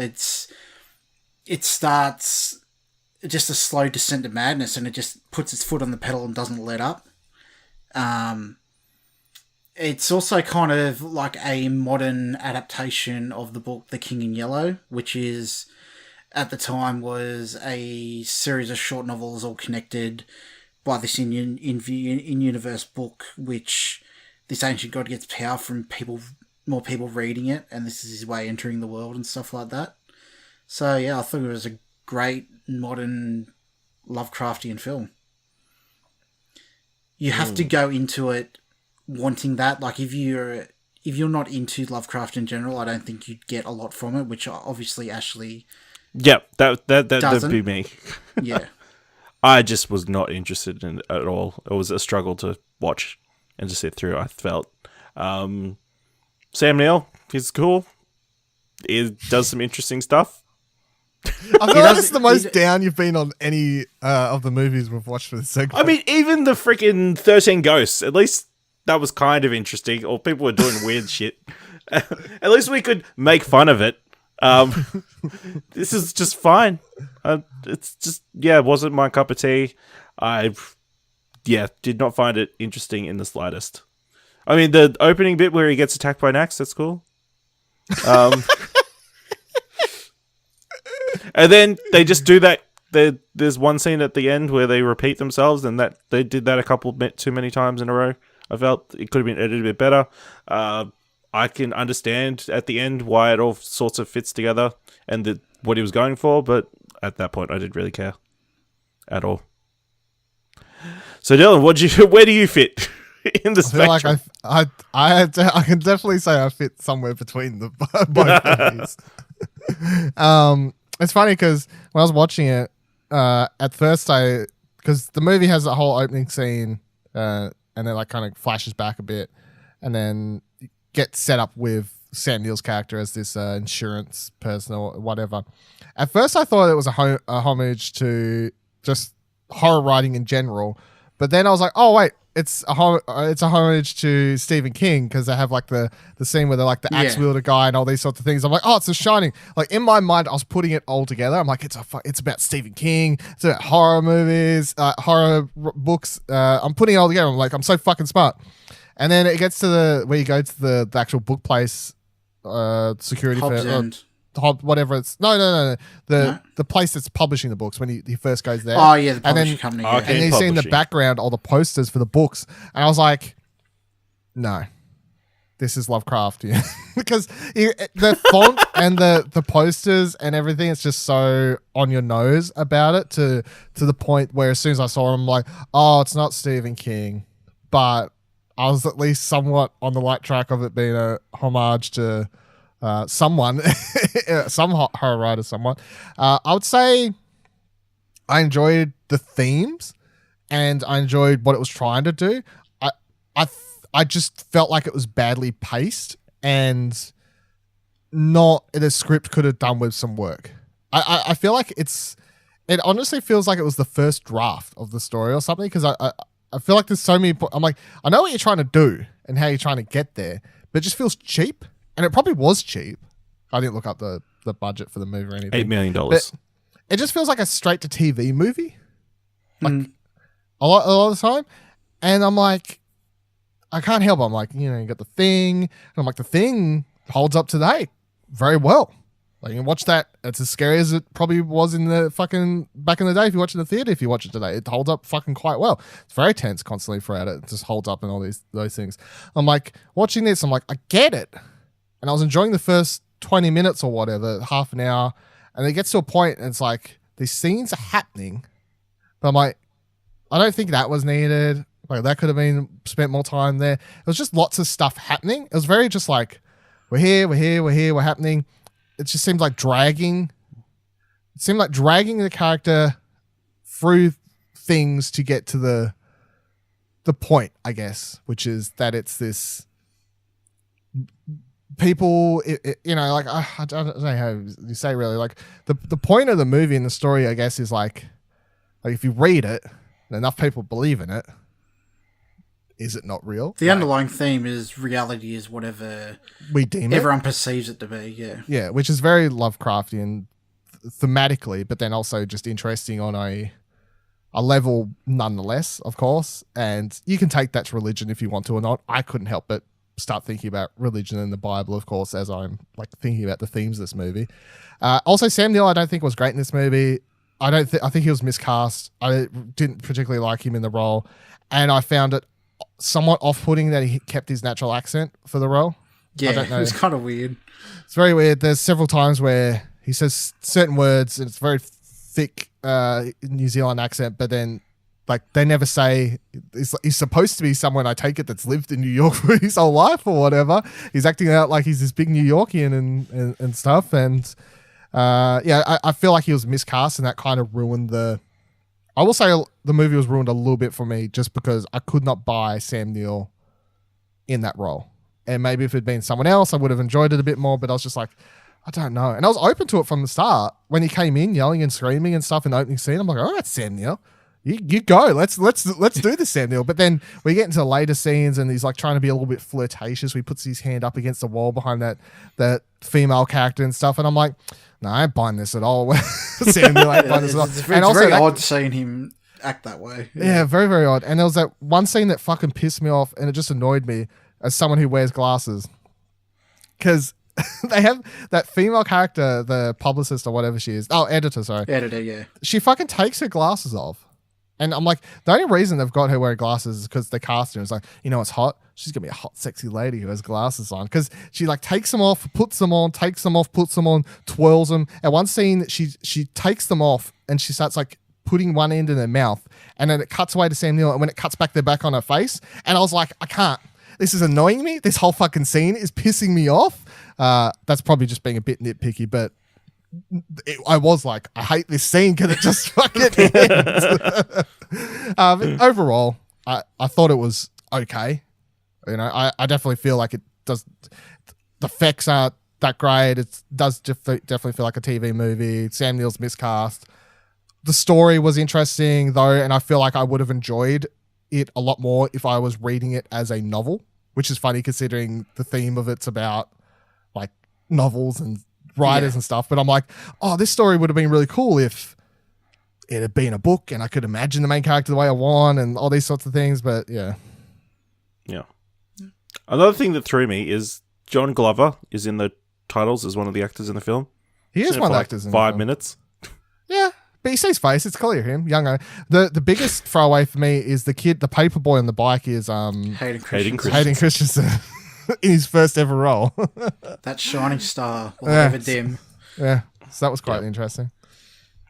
Right, do you have any more defense for this film, Nick? No, I think if you're into Lovecraft themes, I think it's definitely worth a watch. But if you're not open to those kind of things like you are, Ashley, I wouldn't suggest watching it. Yeah, it's something. Yeah, it's better than Speed Racer. No, not by a long shot. All right, that brings us to the end of this episode of What Do You Want to Watch?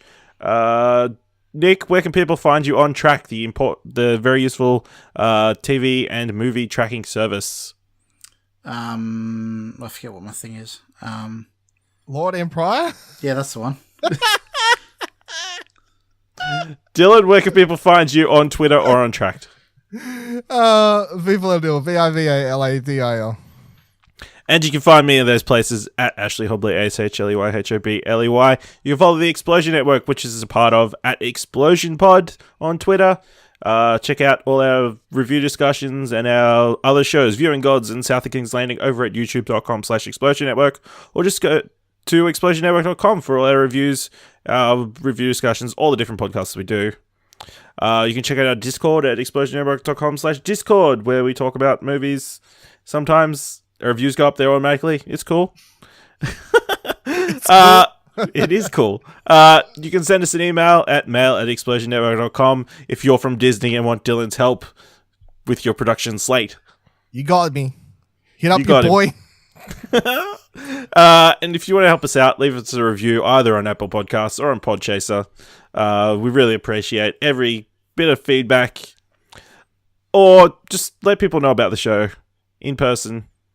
Word of mouth is always helpful. Just make sure people don't believe that this is the only podcast actually do make people believe this is the only podcast available.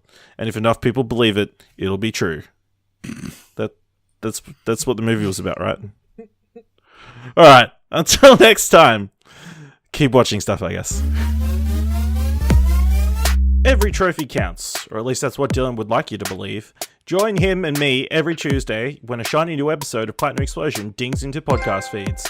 The #1 PlayStation podcast in the Oceanias breaks down all the latest in PlayStation-related news, releases, trophy lists, and much more. Just search your podcast app for Platinum Explosion and subscribe for free now. How does one podcast? You just talk into the microphone and hope it all goes together well. Is that how you do it every fucking week, Ash? Talking to the microphone and hope it all goes well. Yeah, pretty much. Talking to the microphone with optimism. Yeah. All right.